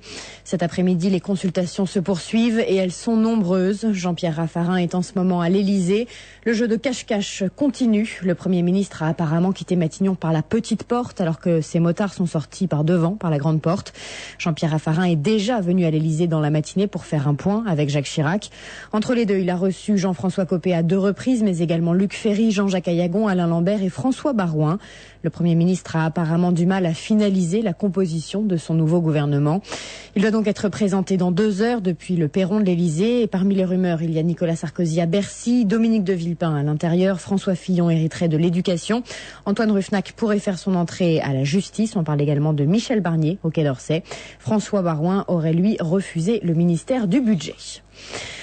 Un gendarme et un infirmier de l'Oise sont mis en examen et incarcérés pour recel de vol aggravé. La police a trouvé chez eux des objets volés. Il s'agit d'objets précieux qui ont été dérobés au musée du costume à Tours. Le gendarme est âgé de 48 ans. Il est incarcéré à Laon. L'infirmier est lui emprisonné à Compiègne. 24 étrangers en situation irrégulière ont été interpellés sur des chantiers en Seine-et-Marne. Ils participaient à la construction de pavillons à Moissy-Cramayel. Les forces de l'ordre ont contrôlé une centaine d'employés dans le cadre de la lutte contre le travail dissimulé. 24 hommes, tous originaires de Turquie, sont donc placés en garde à vue pour situation irrégulière, ainsi que 2 responsables de chantier. Plusieurs milliers de cheminots européens se sont rassemblés aujourd'hui à Lille, la capitale européenne du rail. Ils dénoncent la libéralisation des transports ferroviaires. Des cheminots venus de Grande-Bretagne, d'Allemagne, d'Italie, d'Espagne et du Benelux. Plusieurs salariés d'Eurotunnel se sont joints à la manifestation. La ville de Lille doit accueillir la future agence ferroviaire européenne qui sera chargée d'harmoniser les différentes réglementations. Les marchés financiers et la bourse de Paris réduisent ses gains, Pierre-Yves Fay. L'indice CAC 40 ne gagne plus que 0,2% à 3627 points. Ça baisse à New York après la publication de chiffres des commandes à l'industrie jugés décevants aux États-Unis. Le Dow Jones et le Nasdaq perdent tous les deux 0,4%. L'euro vous remonte à 1,2285 $. Rhodia bondit notamment de 15,6%. La bourse salue le plan de refinancement du chimiste. Bull, de son côté, est sorti du rouge l'an dernier, un bénéfice de 4 millions d'euros. La cotation de l'action reprendra demain matin. Et si l'or gagne de son côté 2,9% et Publicis 2,7%, à la baisse Thales, moins 1,2%, et Danone perd 0,5%, pénalisé par une étude négative de la part de Morgan Stanley. Enfin, Alcatel progresse de 0,6%. Le groupe anticipe une croissance de 30% de ses ventes en Chine cette année. Les courses cet après-midi à Saint-Cloud. Dans la deuxième, le 3 était en partant. Premier, l'As, 5,60 et 1,90. Deuxième, le 15, 3,60. Troisième, le 2, 1,50. Il est 17h03. Très bon après-midi à l'écoute d'Europe 1. Dans un instant, on retrouve Laurent Ruquier. Les produits et les services du 3e millénaire, découvrez-les tous les matins sur Europe 1 à 7h17. Et pour les financer dès aujourd'hui, Banque AGF vous propose toutes les solutions crédit adaptées à votre situation. AGF, faire face avec vous. En Auvergne, prenez l'espace qui vous convient. Sur auvergne-tourisme.info. Auvergne, les grands espaces. Quand on entre dans les services secrets, on y entre pour la vie. Mais elle veut tout plaquer. J'en ai marre de tout ça. Et mon rétro, j'arrête. C'est pas ça, ils vont me casser les reins. Et s'il refuse de collaborer? On ne lui demande pas de collaborer, on lui demande d'obéir. Lui seul est prêt à tout pour l'aider. Vincent Cassel. Ne me menacez pas. Monica Bellucci. Je suis coincée. Il s'agit pas d'émotion, ici il s'agit d'affaires. Agent secret. André Dussolier et Charles Berling. Actuellement au cinéma. Agent secret, un film Europe 1. Vous faire des économies, Carrefour s'y emploie tous les jours. Et plus que jamais durant les 10 jours positifs. Si vos enfants sont mordus de jeux vidéo, ouvrez grand vos oreilles. Jusqu'au 3 avril chez Carrefour, le pack Xbox avec sa console plus les 2 jeux Midtown Madness 3 et Halo est à 193,87 € seulement. Avec en plus un ticket cash Carrefour de 30 €. À valoir sur vos prochains achats chez Carrefour. Les 10 jours positifs Carrefour. Pour me permettre de faire encore plus d'économies. C'est ça le mieux consommé. Carrefour, jeux positive. Voir conditions en magasin. On va se gêner jusqu'à 18h, toujours avec Bénichou, Bonaldi, Evdou, Vandel. Allez, pour redémarrer cette deuxième heure dans la bonne humeur, quelques brèves signées Charlie Hebdo. Un commentaire de Daniel Bilalian après le second tour, ça c'est sur France 2. Là, évidemment, c'est Charlie Hebdo qui invente et qui fait dire à Daniel Bilalian ce résultat. Bilan positif pour la majorité actuelle. 2 régions restent à droite, l'Élysée et le journal de 13h. Ça, c'est quand même très drôle. Région Bourgogne, nous dit Charlie Hebdo, le pot de départ de Jean-Pierre Soisson a duré 40 ans et il vient enfin de se terminer. Procès, la famille de Jésus, à qui on n'a rien demandé, exige que dans le film de Mel Gibson, le visage du Christ soit flouté. Aux États-Unis, nous dit Charlie Hebdo, les enfants connaissent mieux, ça c'est sûrement vrai en plus, le clown McDonald que Jésus-Christ. Du coup, chaque fois qu'ils communient, ils prennent 1 kilo. Papon accusé de porter abusivement la Légion d'honneur, nous rappelle le Charlie Hebdo. Et ils font dire à Papon, c'est pas la Légion d'honneur, c'est juste une crise d'hémorroïdes. Il y a de l'eau sur Mars, nous dit Charlie Hebdo, mais le pastis est sur Neptune. La NASA est en train de construire un oléoduc. Voilà. Continuez à acheter Charlie Hebdo et le Canard enchaîné si vous voulez vous amuser. Moi, je voudrais attirer votre attention. Oui. J'ai dit une bêtise. Ah non. Je voudrais faire un vrai démenti, sans blaguer. C'est pas possible, Jérôme. Sur la foi d'un canard spécialisé, j'ai dit que Homo allait mourir. C'est faux. C'est pas vrai. Homo, le produit pour laver. L'Homo, la lessive Homo, ils allaient les... Non, c'est faux. Et Homo va très bien, il y a une campagne de pub qui se prépare. Mais comment t'as pu dire ça? Parce que j'ai cru à un canard spécialisé, un canard de pub, qui disait, ça y est... LSA? Non. Gondole Magazine? Stratégie. Mais c'est pas... Voilà. Donc on pourra toujours trouver de la lessive Homo. Oui, voilà. Oh, parce que vous êtes très écouté par la ménagère de moins de 50 ans qui utilise Homo. La preuve, j'ai dit que j'écoutais. J'étais le premier à dire ça sur une antenne nationale. Pense à tous les gens qui et du coup, il y a eu plein d'appels au service consommateur de Homo. Mais oui, tous les gens qui t'ont pris Homo. Oui. Non, mais moi, je suis emmerdé. Il faut que je rentre toutes les boîtes d'hétéros que j'ai achetées. Le latin et le grec ressuscités. Je ne sais pas si vous avez vu ce papier dans le Parisien. On les croyait mortes ou définitivement anciennes, écrit Laurence Lefin dans le Parisien. Mais voilà que ces deux langues, le grec et le latin, deux langues d'un autre temps, retrouvent une santé. Les latinistes et les hellénistes redeviennent à la mode en 2004 et pas seulement à l'école. D'ailleurs, le nouveau ministre de l'Éducation va devoir réviser peut-être les décisions prises précédemment parce que des tas de postes étaient supprimés, des postes d'enseignants grecs et latins. Et il paraît que les gosses, d'un seul coup, s'intéressent à nouveau à ces langues, au point même que Harry Potter vient d'être publié en latin et qu'une version en grec va être éditée. Et entière, faut le faire quand même, lire Harry Potter entièrement en latin. Oh, mais c'est comme un cours. Il y avait Astérix, ça déjà. Oui, il faut inverser la chose. C'est moins chiant que les guerres puniques. Et même Winnie l'ourson, qui a été traduit en latin, ça donne Winnie il y pue, je sais pas bon. Paddington aussi, Ursus nominé Paddington. Je trouve ça joli de... Mais Ursus nominé Paddington. C'est extraordinaire j'imagine, les vieux profs qui sont là, qui sont à la retraite. On dit, qu'est-ce que tu fais en ce moment? Je lis Ovid, je lis machin. Et toi, qu'est-ce que tu fais? Je traduis l'ourson. Je suis là pour te... Harry Potter, c'est toi qui l'as traduit? Oui, je veux traduire Harry Potter. On attend Histoire d'eau, c'est vrai. Même le grec ancien sans peine et en 101 leçons a dû être réédité puisque 3500 exemplaires se sont vendus en 3 mois de ce petit fascicule qui visait... Évidemment, mais c'est une telle promesse de Gascon. Oui. Soit c'est du grec ancien, soit c'est sans peine. Je crois pas qu'on puisse faire du grec ancien sans peine. Bon, en tout cas, il paraît que les parents maintenant orientent de plus en plus leurs enfants vers le grec et le latin. Au tempora homores. Alors qu'est-ce que vous avez dit? Au tempora homores. Ça veut dire la lessive Homo est toujours en vente? Autre temps, autre mœurs. C'est pas autre temps, c'est haut le temps, haut les mœurs. C'est pas autre temps, autre mœurs. Vous avez appris le grec ou le latin, vous, Pierre Bénichou? Le latin et du grec comme tous les gens de ma génération. J'étais pas un cadre, mais quoi que j'étais quand même pas mauvais. Mais enfin, c'était pas... Et vous, Daniel? Non, le breton. Ah oui, c'est pas pareil.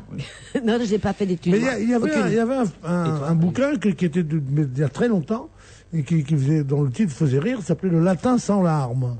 Parce que tellement les gosses étaient réputés de faire chier en faisant du latin. Mais c'était pas chiant. Moi, j'en ai fait du latin. Je regrette pas du tout. Il y a beaucoup de mots qu'on comprend parce qu'on a des racines latines. Par contre, on m'a fait faire de l'allemand, ça je regrette. Ah oui, parce que j'en ai fait 5 ans. On a des tas d'enseignants en allemand qui nous écrivent. Et oui, mais j'ai le droit de le dire que je le regrette. J'ai pas dit que c'était pas intéressant. Moi aussi, je le regrette. J'en ai fait 5 ans. Je parle pas un mot d'allemand et tous les Allemands parlent anglais. Mon frère a fait 2 ans d'italien. Il parle couramment. Donc je regrette de pas avoir appris une langue. Ta grand-mère fait du vélo ou elle a arrêté? Parce que je me souviens que les classes modernes, quand j'ai commencé moi en 6e, il y avait une classe moderne, par exemple en 6e, il y avait 6 6e, il y en avait 5 qui faisaient du latin et une qui était moderne. Et quand j'étais en première, c'était le contraire. Il y avait une classe qui faisait du latin, c'est-à-dire dans les 10 ans entre 50 et 60 par exemple, le moderne n'a pas pris le pas complètement, mais c'est là que les gens sont devenus, ils étaient déjà assez cons les élèves, mais ils sont devenus complètement abrutis dès qu'on leur a enlevé le latin, parce que le latin c'est une gymnastique. Ça j'aimerais, mon grand regret c'est ça, c'est de pas avoir fait de latin. C'est vrai? Ah oui, je vois tous mes amis qui en ont fait, je les envie, ça les aide. Non, c'est une gymnastique, c'est pas que ça aide, c'est une gymnastique intellectuelle pour la construction des phrases, pour le machin. C'est exactement comme on dit, c'est pas parce qu'on fait des haltères qu'on joue mieux au foot. Eh ben oui, c'est parce qu'on fait du latin qu'on pense un peu mieux. C'est vrai que la notion de génitif en 6e, on comprend d'un seul coup mieux la grammaire. On peut le faire avec le russe, parce que le russe aussi a un génitif. Je comprenais mieux les problèmes génitaux. Moi aussi, je vous regardais, puis je voyais surtout d'Eugénie Chauve, mais pas de génitif. Et surtout pour l'étymologie des mots, je trouve ça c'est assez pratique. Une autre info, des avions civils pour transporter les troupes. C'est le ministère de la Défense qui envisage de construire, main dans la main avec des compagnies aériennes, de nouveaux avions qui vous transporteraient, vous et moi, en ligne touriste, mais qui pourraient aussi servir aux soldats dans le même temps. En Angleterre, ça existe déjà, pas encore chez nous. Michel Alliot-Marie, qui reste normalement à la Défense, y penserait elle aussi, parce que ce serait un moyen évidemment de faire des économies dans le budget de l'armée. C'est-à-dire qu'on ferait Paris-Toulouse en Transal. Vous exagérez, mais c'est plutôt l'inverse. C'est-à-dire qu'en gros, les avions qu'on pourrait emprunter sur des lignes normales, nous, en tant que touristes... Ça arrive c'est déjà le cas. Non, pas chez nous, je vous jure. Non. C'est-à-dire que, je sais pas moi, vous prenez un Paris-Toulouse, à un moment donné, vous pouvez entendre le commandant de bord, écoutez, pardon, on fait escale en Irak parce qu'on doit on doit acheter une petite bombe, quoi. Voilà. En gros, je caricature. En gros. Je caricature. Est-ce qu'il y a des légionnaires qui chantent des chants à mi-chemin? Mais l'hôtesse de l'air, c'est Michel Alliot-Marie, elle-même qui passe, qui vous dit non, rien de rien, non, vous ne regrettez rien. En tout cas, c'est rigolo d'imaginer qu'on va pouvoir être... Quelqu'un de vous est déjà monté dans un avion militaire ou pas? Oui. La différence, c'est que les sièges sont disposés contre la paroi de l'avion. C'est-à-dire que ce n'est pas des rangs comme ça. C'est chacun est contre la paroi de l'avion. Et c'est surtout pour sauter en parachute. Sauter en parachute? Oui, je l'ai fait. Tu as fait du parachutisme? Oui, avec Miller, mais c'était un avion comme ça. Les sièges étaient effectivement dos à la capote, à la carlingue. Asilum fricat. C'est quoi ça? C'est là quoi? Vous n'allez pas nous faire du latin et du grec sous prétexte que j'ai dit que ça revenait à la mode. Vous n'allez pas m'emmerder avec vos locutions latines ou grecques jusqu'à la fin. Asilum fricat, ça veut dire un âne fréquente un âne. Alors quand on est arrivé à la maison avec un copain que les gens trouvaient idiot, qui disait des conneries et tout, le grand-père, s'il avait fait du latin, disait Asinus asinum fricat. Pas étonnant que tu aies des amis comme ça, Anne comme ça. Et c'est pour ça que tu m'as dit ça, Jérôme? En gros. Oui, avec Miller. Voilà. Ah bon? La grande Sophie, ça vous dit quelque chose? Oui, je la connais. Rue de Provence, c'est ça, au 12. Elle est en concert ce soir et demain à la Cigale. C'est une gagneuse. Oh non! Elle est en concert ce soir et demain, vous disais-je, à la Cigale. La grande Sophie qui nous chante On savait.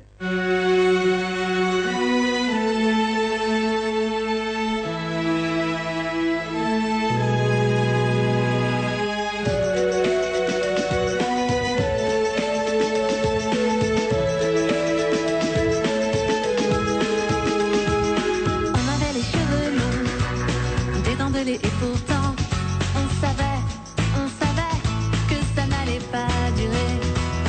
On chassait les papillons, on posait plein de questions. On savait que ça n'allait pas durer. On collectionnait les billes, on sentait bon l'avenir. On savait que ça n'allait pas durer. On était toujours jaloux et on attrapait les fous.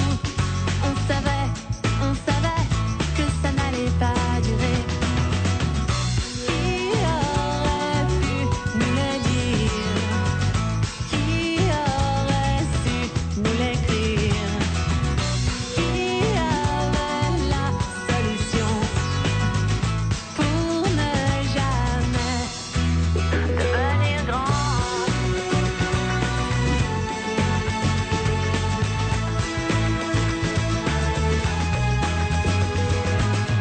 Dans les nuages, cueillir des pensées sauvages. On savait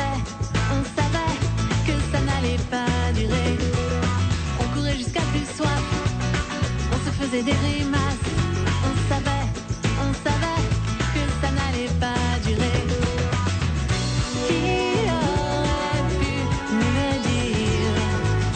Qui aurait su nous l'écrire? Qui avait la solution pour ne jamais devenir grand?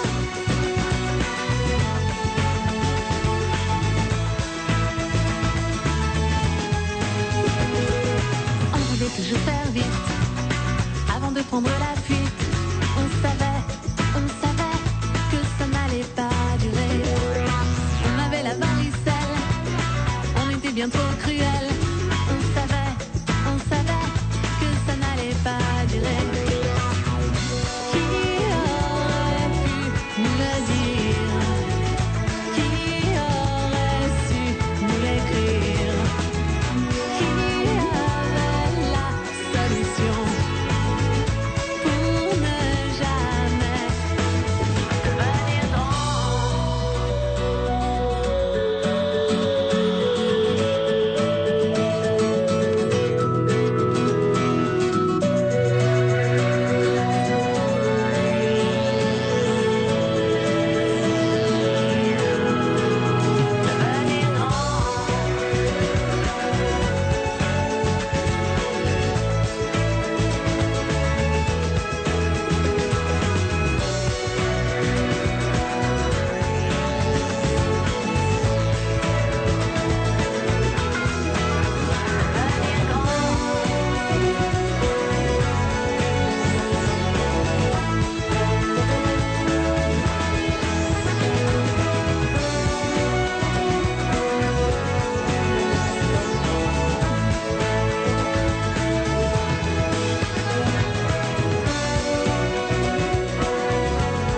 On savait la grande Sophie ce soir et demain à la Cigale, ça donne envie d'y aller, non, Pierre? J'aime Oui, beaucoup. bien. Allez, Oui. il y a Quand on longtemps- l'entend, elle chante bien. il y a longtemps que vous n'aviez pas eu de nouvelles de la grande Sophie, non? Oh non, je disais ça comme ça, je ne savais pas que c'était une personne qui s'appelait comme ça. Cela dit, j'ai moins de honte à avoir fait cette plaisanterie. Parce que quand on s'est fait appeler la grande Sophie, c'est qu'on veut vraiment faire allusion aux évidemment. dames qui sont dans la rue, quoi. Hein. La grande Sophie, La grande Zoa. la petite Martha, Liliane Fort-des-Anges, tout là, on connaît tout ça, c'est pas pareil. Allez, je vais vous poser une devinette. Jacqueline Bozobu, tu connais, il y avait ça, oui. Jacqueline Bozobu, j'ai pas connu elle, Jacqueline. Jacqueline Bozobu, bah, elle travaillait au coin de Elle bossait au coin la Trémouille, François Ier travaillait là. À l'époque, c'était pendant l'occupation. Ça marchait bien hein, pour les pendant l'occupe. Oh, bon, il y avait tous ces soldats qui étaient là, des braves mecs la plupart. J'ai envie de vous poser une petite devinette. C'est que Monsieur Chirac va rencontrer Vladimir Poutine jeudi. Il fait un voyage en Russie, d'où évidemment l'empressement à trouver un nouveau gouvernement parce qu'il fallait le faire avant le départ du président de la République pour Moscou. Il a retardé de 2 jours, comme tu le sais. Oui. Il a retardé de 48 Il revient heures. vendredi. Mais il y va quand même. Et alors, parmi les sujets de discussion, bon, on imagine qu'ils vont parler des tas de choses, la guerre en Irak, Tchétchénie, l'économie entre la Russie et la France, l'Europe, enfin bon, je vous en passe. Mais il y a un autre sujet dont ils vont parler, un sujet alors là un peu plus original, une demande que va faire le président Chirac au président Poutine. À vous de trouver quoi? Le mammouth. Oh, il sait tout ce bonnet. Non, mais je savais pas. Mais je sais qu'il y a un bisbille, ouais. Il veut récupérer le mammouth. Exactement. C'est ça Le mammouth. Il y a une expo actuellement à Paris au Muséum d'Histoire Naturelle où devait être exposé un bébé mammouth retrouvé en Russie. Hélas, les Russes, pour l'instant, font chier, quoi. En gros, ils veulent pas envoyer les squelettes de mammouth. normal, Ils sont un peu échaudés, parce qu'ils en ont prêté un aux Allemands il y a peu de temps, et les Allemands en douce ont pris un moulage. Du coup, les Allemands, ils ont un mammouth russe, exactement comme le vrai, ils ont piqué quelques poils, ils ont rajouté des poils de yak, c'est à peu près la même chose, et les Russes non, mais sont ils sont bonjour idiots. comme devant. Non, mais attendez, le Donc maintenant, mammouth, les Russes, il est ils mort. disent, oh là là, il manque une signature. Qui avait offert des poils de mammouth déjà Monsieur Coppin, ça a offert des poils de mammouth au à président Bernadette Chirac. Oui. Le président Ah, Chirac au cou, a des oui. poils de mammouth dans l'oreille pour cacher la prothèse. Il n'y a plus de mammouth vivant, hein. Pardon, non, ça je vous le confirme, Daniel. Il y a Claude. Il reste Claude Non, Allègre. parce que moi, je pensais que... Non, mais À part attends, on sait Régine et jamais. Denis Rousseau, j'en connais pas, moi. Et Claude c'est pas Allègre. bon. Mais moi, je pense que- Mais peut-être bientôt. ils C'est le vont rêve mettre- de copains, c'est évidemment le rêve de tous ces gens-là. On prend un peu d'ADN, on trouve une éléphante un peu gentille, parce que c'est la plus proche. demain matin c'est jouable. Oui, mais ils ont pas Ouais, l'ADN. de refaire un mammouth. Bien Bah sûr. oui. Si Pas on, possible. si on Ah, arrive, moi je dis salut les copains, ça c'est pas possible, ce non, genre de si on truc. arrive à trouver C'est une honteux. séquence, pardon. Non, il a raison. S'il trouve une séquence en entier. Non, il n'y a pas d'ADN, raison de faire un mauvais jeu de mots encore plus mauvais que les miens. Salut les copains, pardon. En tout cas, il y a eu un succès fou. Hein. Vous imaginez un mammouth vivant, c'est le pied. Il y a un type en Australie qui essaye de remettre, de recréer un animal qui a disparu, qui c'est le loup de Tasmanie. On n'en trouve plus un seul. Une sorte de chien sauvage avec une immense gueule, un truc horrible qui a été décimé quand les premiers colons sont arrivés. Imaginez qu'on arrive à refaire le loup Mais à de quoi ça Tasmanie. sert des animaux hideux qui menacent l'homme? À quoi ça sert de Bon, alors, refaire le des trucs? dodo. Le dodo, c'est le l'oiseau dodo, qui a le été dodo. chassé c'est où? C'est sur À l'île l'île Maurice. Maurice. À l'île Maurice. Il n'y a plus un seul dodo. C'est un oiseau tout placide. Je sais, j'ai voulu réserver. Bon, dites, j'en reviens à mes squelettes fossilisés de mammouth, donc issus d'un site russe, Zvezk, ça s'appelle, à l'endroit où on avait retrouvé ce mammouth, mis à jour en 88, et on espérait bien l'avoir pour notre expo à Paris. Et les Russes ont gardé les squelettes, si bien que pour l'instant, on a été obligé de remplacer ces pièces majeures par des petits os de droite et de gauche. Bref, il nous manque le mammouth russe. Ouais. Ça, il s'est bien gardé de nous le dire. On a reçu un commissaire de l'exposition à la télévision l'autre jour pour nous vanter les mérites de l'expo parisienne. Et voilà, il faut que j'ouvre le Canard enchaîné aujourd'hui pour savoir qu'il manque une pièce maîtresse à cette exposition, que les Russes nous avaient promise, cette pièce, et qu'ils nous ont pas donnée. Mais paraît-il, le jour de l'inauguration de l'expo, il y avait un conseiller culturel russe en poste à Paris qui était là et qui a dit au commissaire de l'expo parisienne: chez nous, il y a un proverbe qui dit, voilà, un proverbe russe, je vais vous citer, l'espoir meurt toujours le dernier. C'est joli, hein? Ouais. En gros, vous allez l'avoir, le squelette, mais laissez Poutine et Chirac en discuter. Pensez vraiment que Chirac va comme ça prendre 5 minutes pour dire à Poutine, dites donc, donnez-moi le mammouth? Je crois que oui. Je crois que oui, parce que d'abord, ça sert à ça, les chefs d'État en haut. C'est pour des petits trucs. Disons, c'est pour des petites choses, ouais. Mais non, mais bien sûr, puis il y a qu'au niveau de chef d'État que ça peut se débloquer une signature. Et puis en plus, copain, s'il est derrière et il dit vas-y chichi, ils sont. Bah oui, salut les copains. Je l'ai déjà faite celle-là. Salut les copains, je l'ai déjà faite. Non, mais c'est vrai que là, il est dans une situation difficile, Chirac, parce qu'il arrive après avoir pris une veste terrible. Oui, il a envie de parler il d'un arrive truc. voir l'autre. Alors il peut pas lui dire, dites donc, alors en Tchétchénie, les droits de l'homme et tout ça, donc tu dis, tes régions, à part l'Alsace, qu'est-ce que t'as, D'ailleurs, quand il va arriver là-bas, il paraît que Poutine va dire, voici le président alsacien et tout ça. Ça va être terrible. Donc, plus ils ont des petits sujets, plus ils sont contents. Oui. Et bien sûr. Oui. Alors, ton mammouth, toi, qu'est-ce que t'as? Moi, j'ai une souris à Paris. Oh, elle est bonne. La politique internationale, non, mais Pierre Bénichou. Ils sont contents de parler. Comment va Yvan Rebroff? Des trucs, des trucs qui font plaisir. Vous avez beaucoup de camarades russes chez vous à Paris? Yvan, d'ailleurs, toujours Yvan Rebroff. Oui. Non, il est vivant. C'était formidable. Mais il est toujours aussi grand. C'était quoi la comédie musicale? Belle voix, mais il a moins de succès. Ah, si j'étais riche.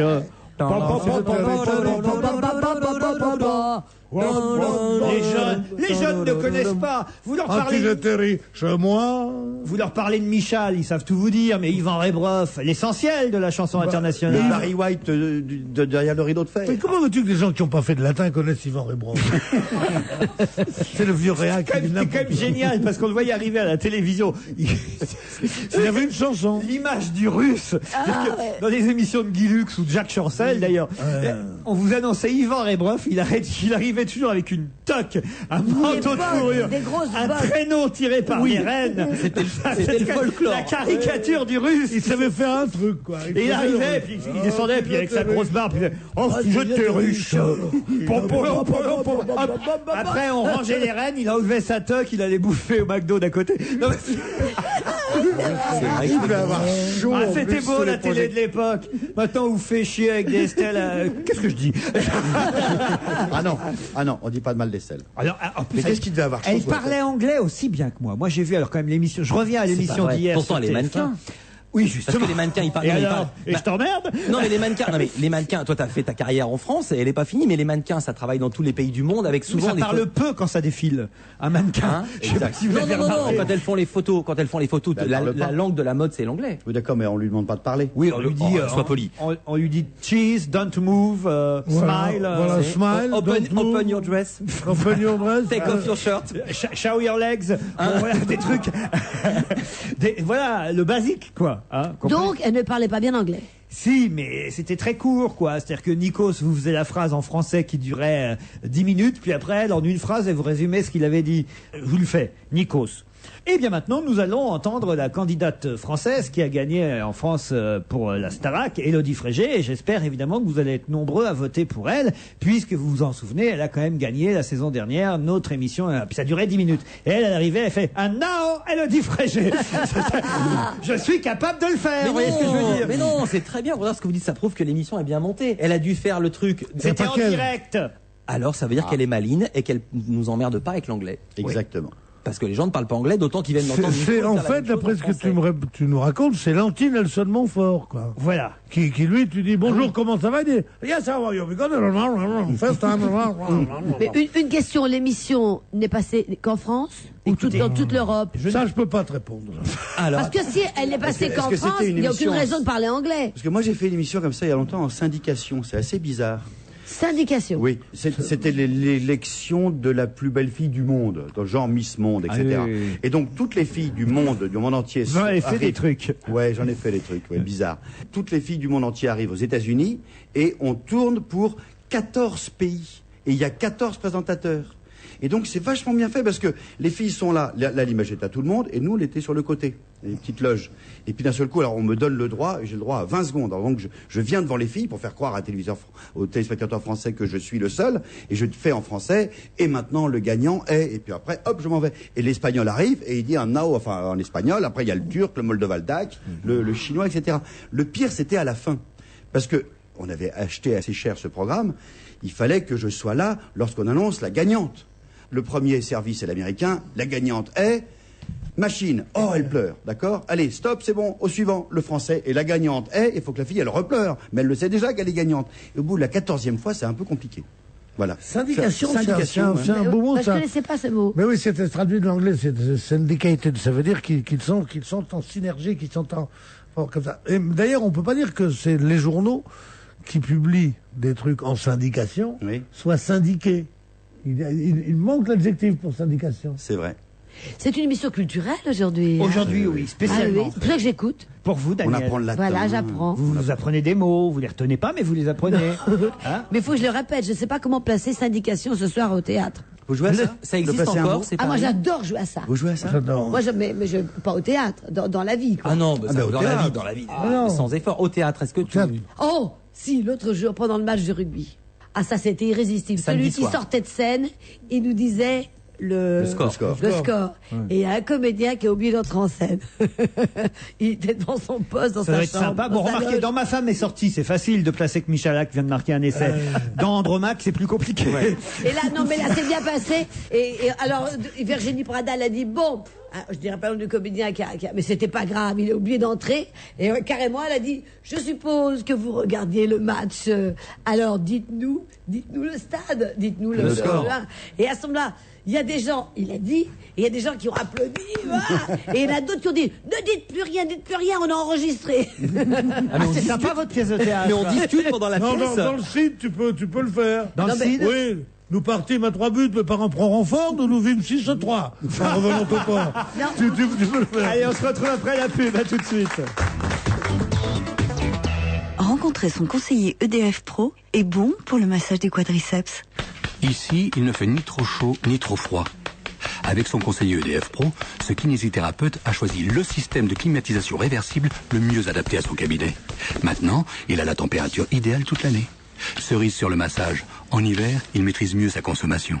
Et ce que le conseiller EDF Pro peut pour les massages, il le peut pour beaucoup d'autres activités. Appelez votre conseiller EDF Pro au 0810 EDF Pro, soit le 0810 333 776, prix d'un appel local. Quand votre monde s'éclaire, EDF.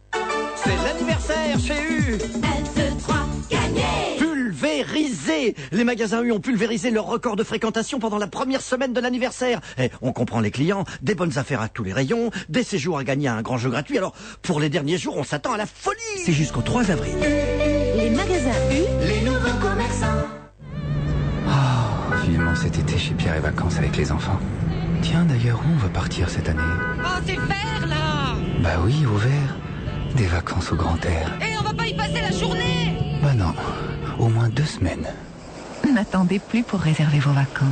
Cet été, une semaine de location dans une résidence Pierre et Vacances sur la Côte d'Azur est à partir de 623 € pour 4 personnes. Réservez sur pierreetvacances.com ou appelez le 3620 et dites Pierre et Vacances.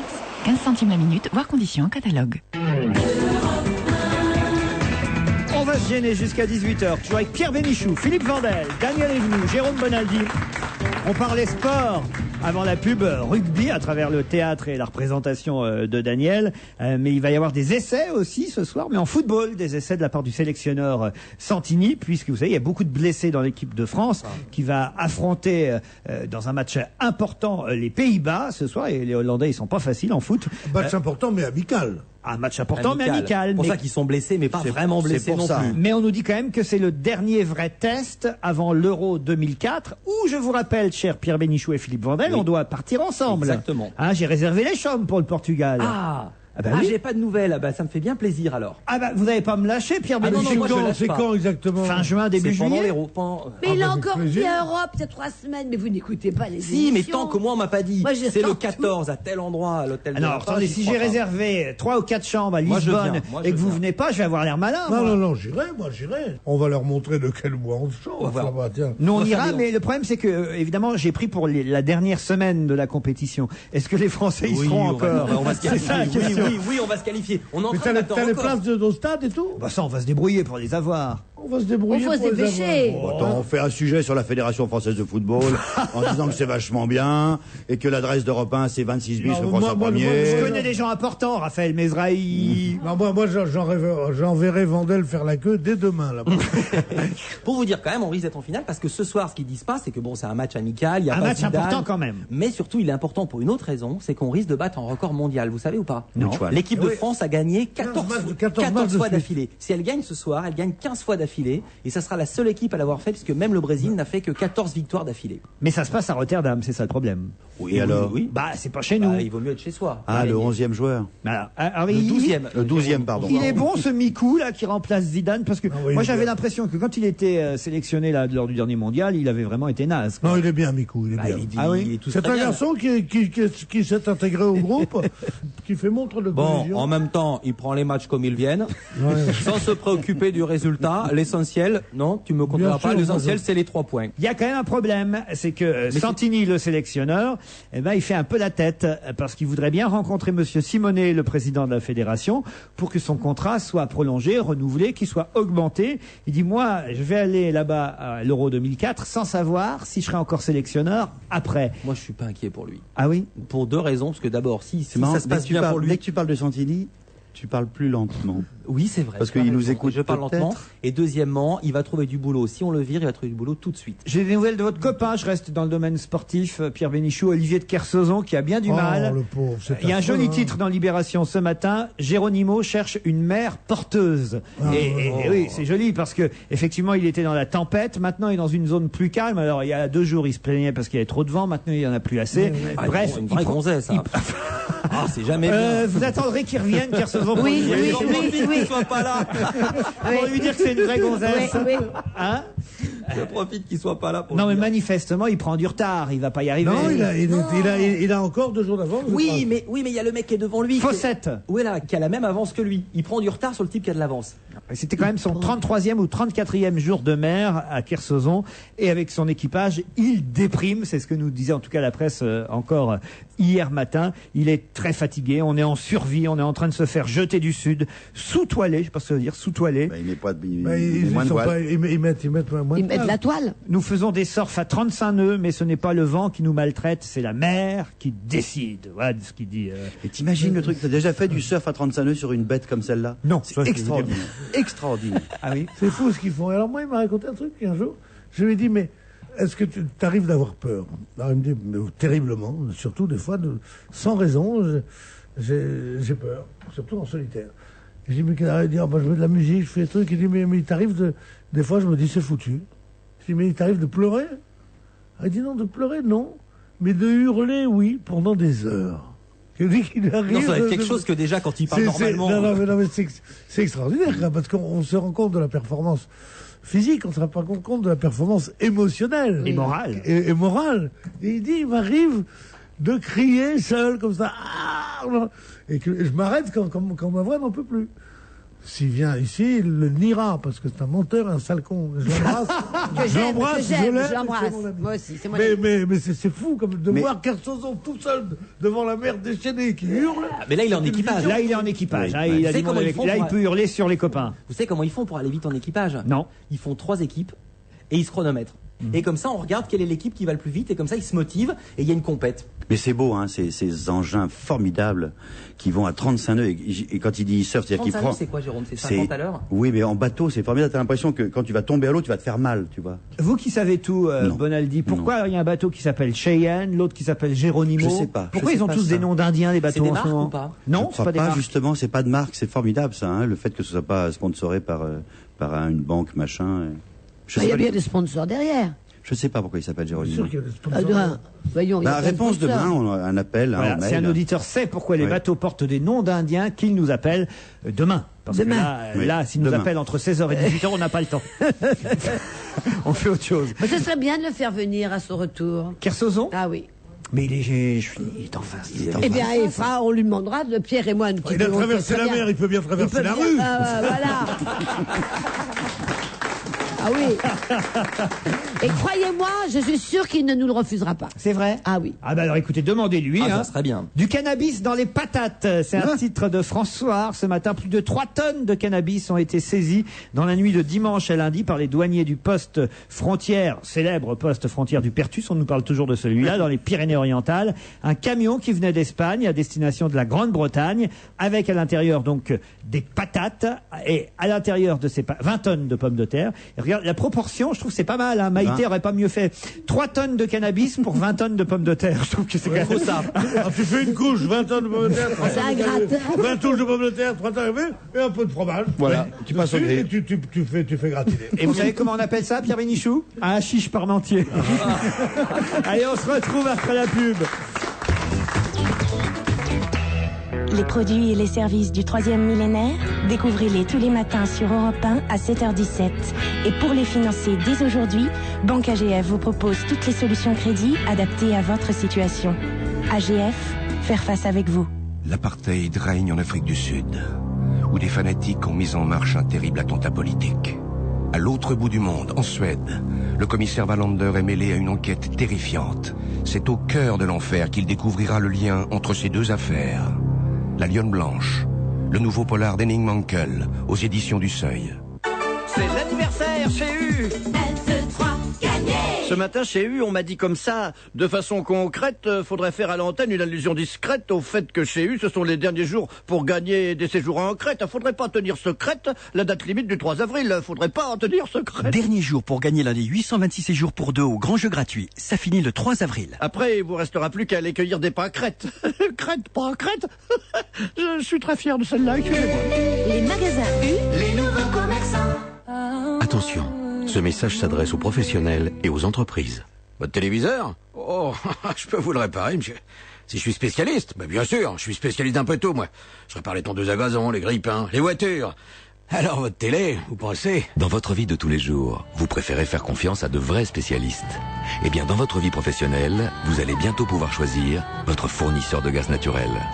Alors n'oubliez pas que Gaz de France possède depuis 50 ans une expertise unique et inégalée dans ce domaine. Gaz de France, quand vous allez pouvoir choisir, ne vous trompez pas de spécialiste. On va se gêner, toujours avec Pierre Bénichou, Jérôme Bonaldi, Daniel Evenou, Philippe Mandel.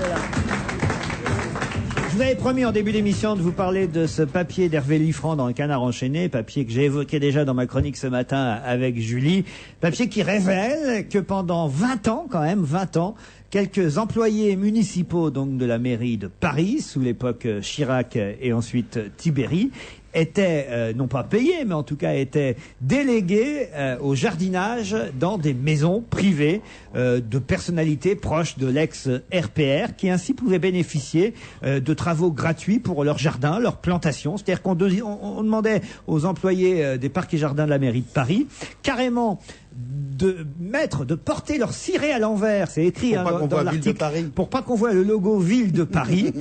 Si on leur posait des questions trop indiscrètes, on leur disait de répondre qu'ils étaient envoyés par une boîte d'intérim. Et là, ils commençaient à biner, à tailler, à planter des massifs de fleurs dans des villas d'ex-députés du 16e arrondissement. Ils jardinaient aux frais de la mairie, évidemment.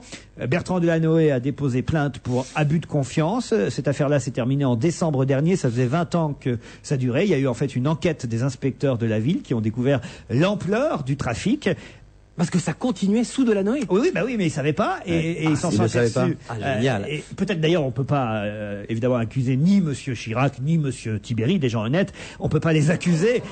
Évidemment, peut-être qu'ils l'ignoraient eux aussi. Oui. Il suffit qu'il y ait un chef de service au Parc et Jardin qui lui couvre toute cette affaire-là. C'est pas ce que semble dire le Canard enchaîné, puisque dans le Canard, on nous dit quand même que tout ça était fait avec l'accord des directeurs généraux des parcs et jardins qui se sont succédés à la ville de Paris et avec l'accord de personnalités placées plus haut qu'elles. Mais quelqu'un a touché des sous alors? Non, c'est des fleurs. Des services Mais non, c'est ce qu'on rendus. appelle, c'est l'abus de bien social. C'est le type est réparateur, il vient chez toi, il te refait ta plomberie, alors qu'il est rémunéré par la ville de La Paris. mairie estime avoir été grugée au minimum de 700 000 €. Le rapport a été remis à la justice. Un juge devrait normalement, évidemment, instruire cette affaire. Oui. Et puis il y a un bon coup pour le Canard enchaîné, parce que si j'ai bien compris ce que je vous ai entendu ce matin, il n'y a pas les noms. Non. Or, ils les ont. Oui. C'est-à-dire que la semaine prochaine ou en 2 semaines, on va savoir qui sont les gens qui dans Paris, ont une maison assez grande pour qu'un jardinier vienne chez eux et des terrasses, vienne se et faire des terrasses. vienne se faire biner. Pas seulement à Paris, dans les banlieues UP aussi, nous dit-on. Ah, ça va pas être à Sarcelles. Le plus amusant, c'est ça, c'est ce qu'on nous dit.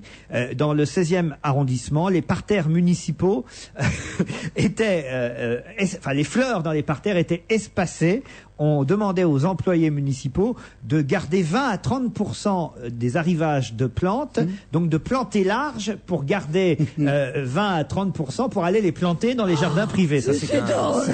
C'est drôle, mais C'est bien calculé. Je veux pas faire le poujadiste, mais c'est drôle, mais c'est avec nos impôts quand même. Oui. Hein? Et le Canard fait comme d'habitude, un journal sérieux qui a fait l'enquête, a retrouvé, ils le disent dans le papier, l'ancien patron là qui faisait les détournements et qui dit « Oh, je me souviens plus très bien ». Mais ils ont les noms, hein.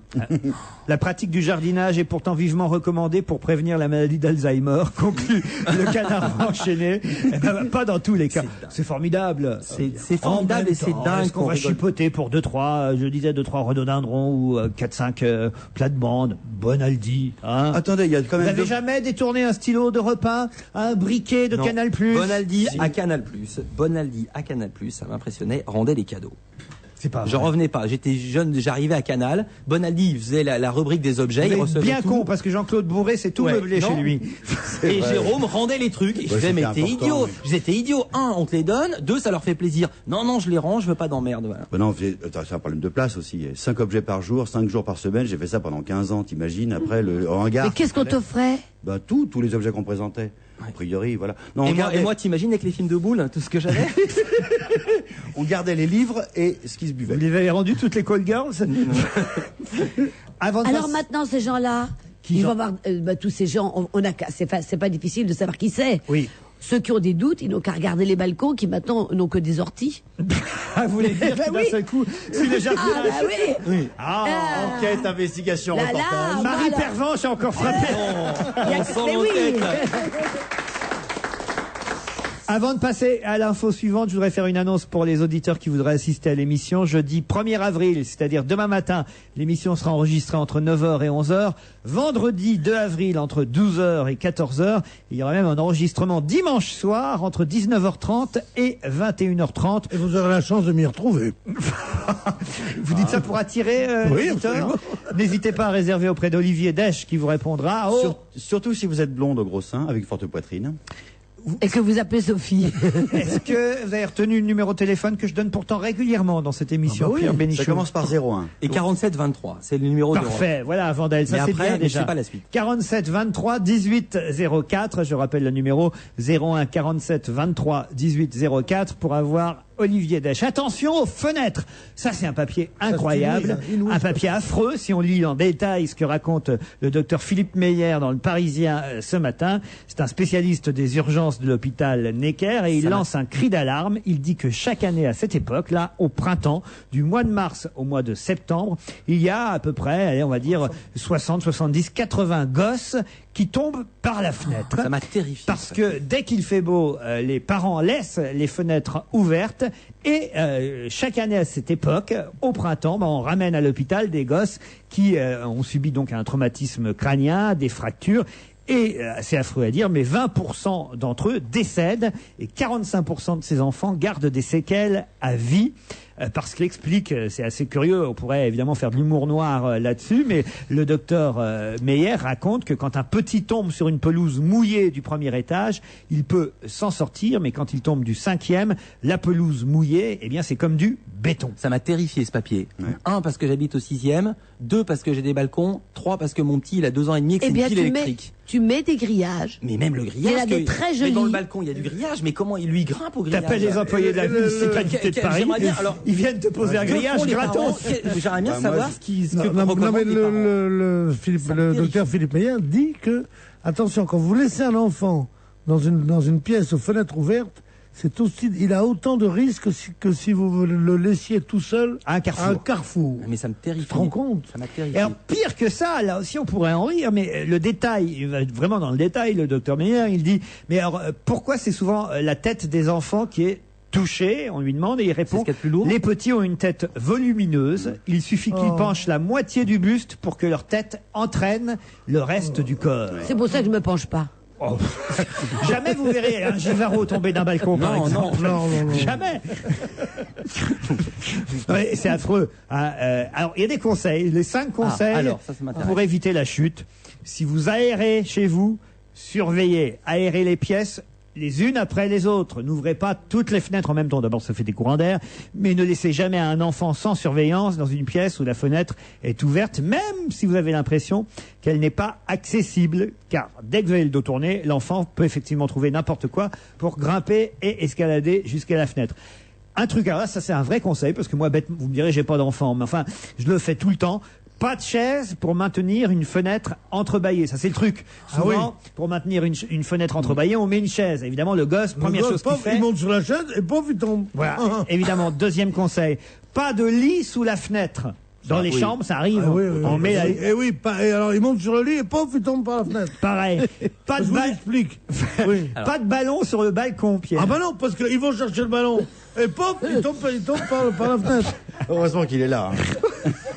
Ah oui, ça c'est souvent les enfants qui tombent par la fenêtre. Les gens font pas attention, ils jettent les enfants par la fenêtre. Bien sûr. Et le 5e conseil? Et le 5e conseil, c'est éviter les bricolages maison, genre les grillages que vous conseillait Daniel Evenou, la balustrade en plexiglas. Alors c'est une déconseil? Déconseillé. Ah ben je voulais acheter ça moi en me disant au moins il peut pas s'accrocher. Le filet attaché avec des cordes, tout ça n'est pas éprouvé pour résister au poids d'un enfant qui tombe. Préférez les blocs-portes agréés.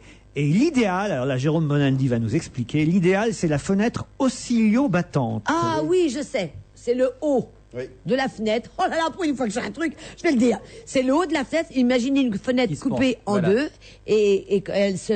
c'est ça. Elle pivote sur son axe, qui est horizontal. Voilà. Moi je rajouterai un conseil que moi je fais ça avec mes filles. Ne faites plus d'enfants. Non, c'est de leur faire comprendre que c'est super interdit. C'est super interdit. Et si vous avez peur, là, les enfants, ils sentent qu'il y a un accent de vérité. C'est non, jamais. Attention, jamais faire ça. Même pas le petit doigt de pied. Ça marche pas. Moi, je vois bien, ça marche pas. Je vois l'interdit. Le petit Mike Brandt, 20 ans que je lui ai expliqué ça, le petit Mike Brandt. Moi, j'ai 2 ans. Alors, j'ai 2 interdits. On ne traverse jamais entre... Calme-toi. Mais là, les enfants, ils comprennent. Oui. Et on ne monte même le doigt de pied, même sur une petite planchette, non. C'est trop dangereux. Tu parles comme ça à tes enfants? Il y a deux fois où je parle comme ça, c'est sur ces 2 trucs-là. À ceux qui lui restent, en tout cas. Pas étonnant qu'ils aient foutu le camp à 12 ans, tes enfants. Et là, les enfants, ils comprennent. Alors là, mes filles, elles montent pas sur le balcon. Alors, il y a un spectateur qui s'est penché à mon oreille, ce qui est totalement interdit. Totalement. Et vous savez ce qu'il m'a dit? Alors, il voit votre prothèse, c'est pas très après, hein?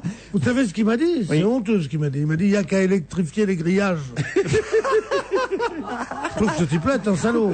Alors, je voudrais poser une question question. Oui. Puisque ça va bientôt être l'époque des piscines, est-ce que c'est vrai ou non que maintenant ceux qui ont des piscines doivent mettre une barrière autour? C'est vrai. Et quoi mettre? Ça, c'est une. Toi qui sais tout. Quoi mettre? De l'eau. Avant tout, mettez de l'eau dans la piscine. Déjà, ça. Non, mais il faut surtout faire une chose que font les gens maintenant, c'est que tous les gens qui se font construire des piscines font des piscines qui ont une profondeur égale et qui ne dépassent pas 1,50 m. Oui, mais les enfants qui ont 2 ans, ils tombent, ils se noient. Et c'est obligatoire. On se noie moins avec peu d'eau qu'avec beaucoup d'eau, parce qu'ils tombent pas au fond, on peut les rattraper, tout ça, c'est pas une chose. Et en plus, ils ne se noient pas en se baignant, comme ils se noyaient, parce que c'était idiot de vouloir faire des piscines à 2,40 m. Oui, tu vas pas faire de la plongée. T'as pied, t'as pas pied, ça n'a rien à voir avec ma question. Pardon, je sais, j'ai cru oui, mais c'est notre réponse. Est-ce obligatoire? Toutes les nouvelles, toutes celles, non, c'est pas tout à fait exact. Obligatoire. Toutes celles qui sont construites, qui vont être construites, devront avoir ces barrières qui font 1,10 m de haut minimum. Toutes celles qui sont déjà existantes, les propriétaires de piscines actuellement existantes, ont jusqu'à 2006 pour se conformer à la loi. 2006. D'accord. Mais cette loi est très controversée. Pourquoi, cher Bonaldi? On sait très bien que ce n'est pas une barrière qui va empêcher les enfants d'aller à la piscine. Et en deuxième inconvénient, s'il y a une barrière, on voit moins les enfants qui sont dans la piscine. Donc c'est peut-être plus dangereux encore. Ah oui. Usher, c'est le titre de Cher qu'on va entendre maintenant. Usher, ça vous dit quelque chose? Usher? Usher, si vous préférez. Hush. U-S-H-E-R, ça fait partie des meilleures ventes d'albums en ce moment. C'est le 4e album de ce qu'on appelle l'enfant chéri du R&B américain. Mélange de soul et de hip-hop. C'est son 4e album. Il s'appelle Confession. L'album est 3 minutes sur l'idée. Yeah. Oui, on a l'impression qu'il va y avoir l'heure de vérité derrière. C'est de la musique d'ascenseur 2005. Pour justement qu'on ne nous traite pas, que les auditeurs ne pensent pas que nous soyons dans cette émission partiaux, il faut aussi parler de l'affaire Mitterrand, puisque tout à l'heure on a parlé de l'affaire de la mairie de Paris. L'affaire Mitterrand avec cette perquisition chez Danielle Mitterrand, la veuve de l'ex-président, pour l'enquête sur la pêcherie de son fils en Mauritanie.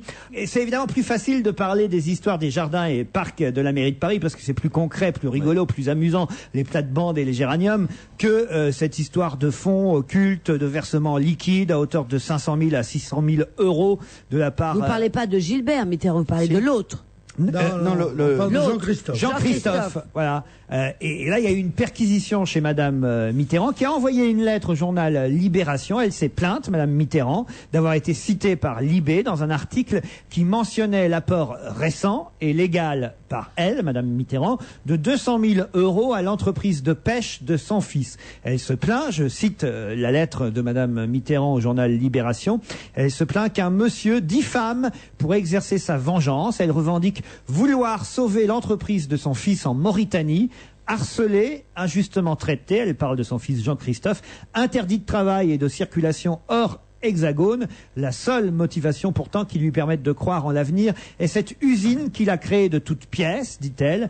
Je vendrai ma chemise, écrit Madame Mitterrand, je vendrai ma chemise pour que mon fils retrouve son entreprise en état de marche quand il pourra la diriger lui-même. C'est vrai que c'est pas facile à comprendre et à suivre cette affaire. Pierre Bénichou. Très difficile, non.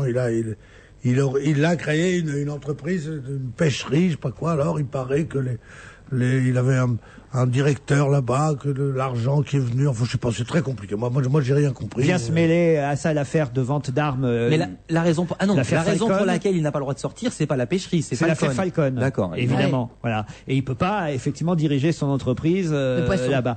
Bon, voilà, c'est une maman qui défend son fils. Qui vend sa chemise. Dites-elle, finalement, elle est toujours bien là, Madame Mitterrand, mine de rien, non? C'était une femme qui était très dans l'ombre de son mari, qu'on ne voyait jamais, parce que justement, au début, il disait qu'elle voulait surtout pas faire la présidente, tout ça, puis elle a fait son association, là, de droits de l'homme, ça. Et c'est une femme qui, quand on regarde son passé, c'est une résistante formidable, c'est une femme assez sympathique, mais très, très, je veux dire, qui ne fait pas de démagogie, quoi, qui est assez forte, comme ça, là, mérite le respect. Oui. Ça dit, les affaires du fils, je connais rien. Un jour, j'étais à Canal, ça allait bien. On était Canal flamboyant de l'époque.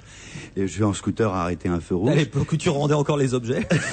Il y avait une safrane qui s'arrête et la vitre teintée se baisse et je vois Danielle Mitterrand, la femme du président de la République, qui dit « J'aime beaucoup ce que vous faites ». Et elle est partie.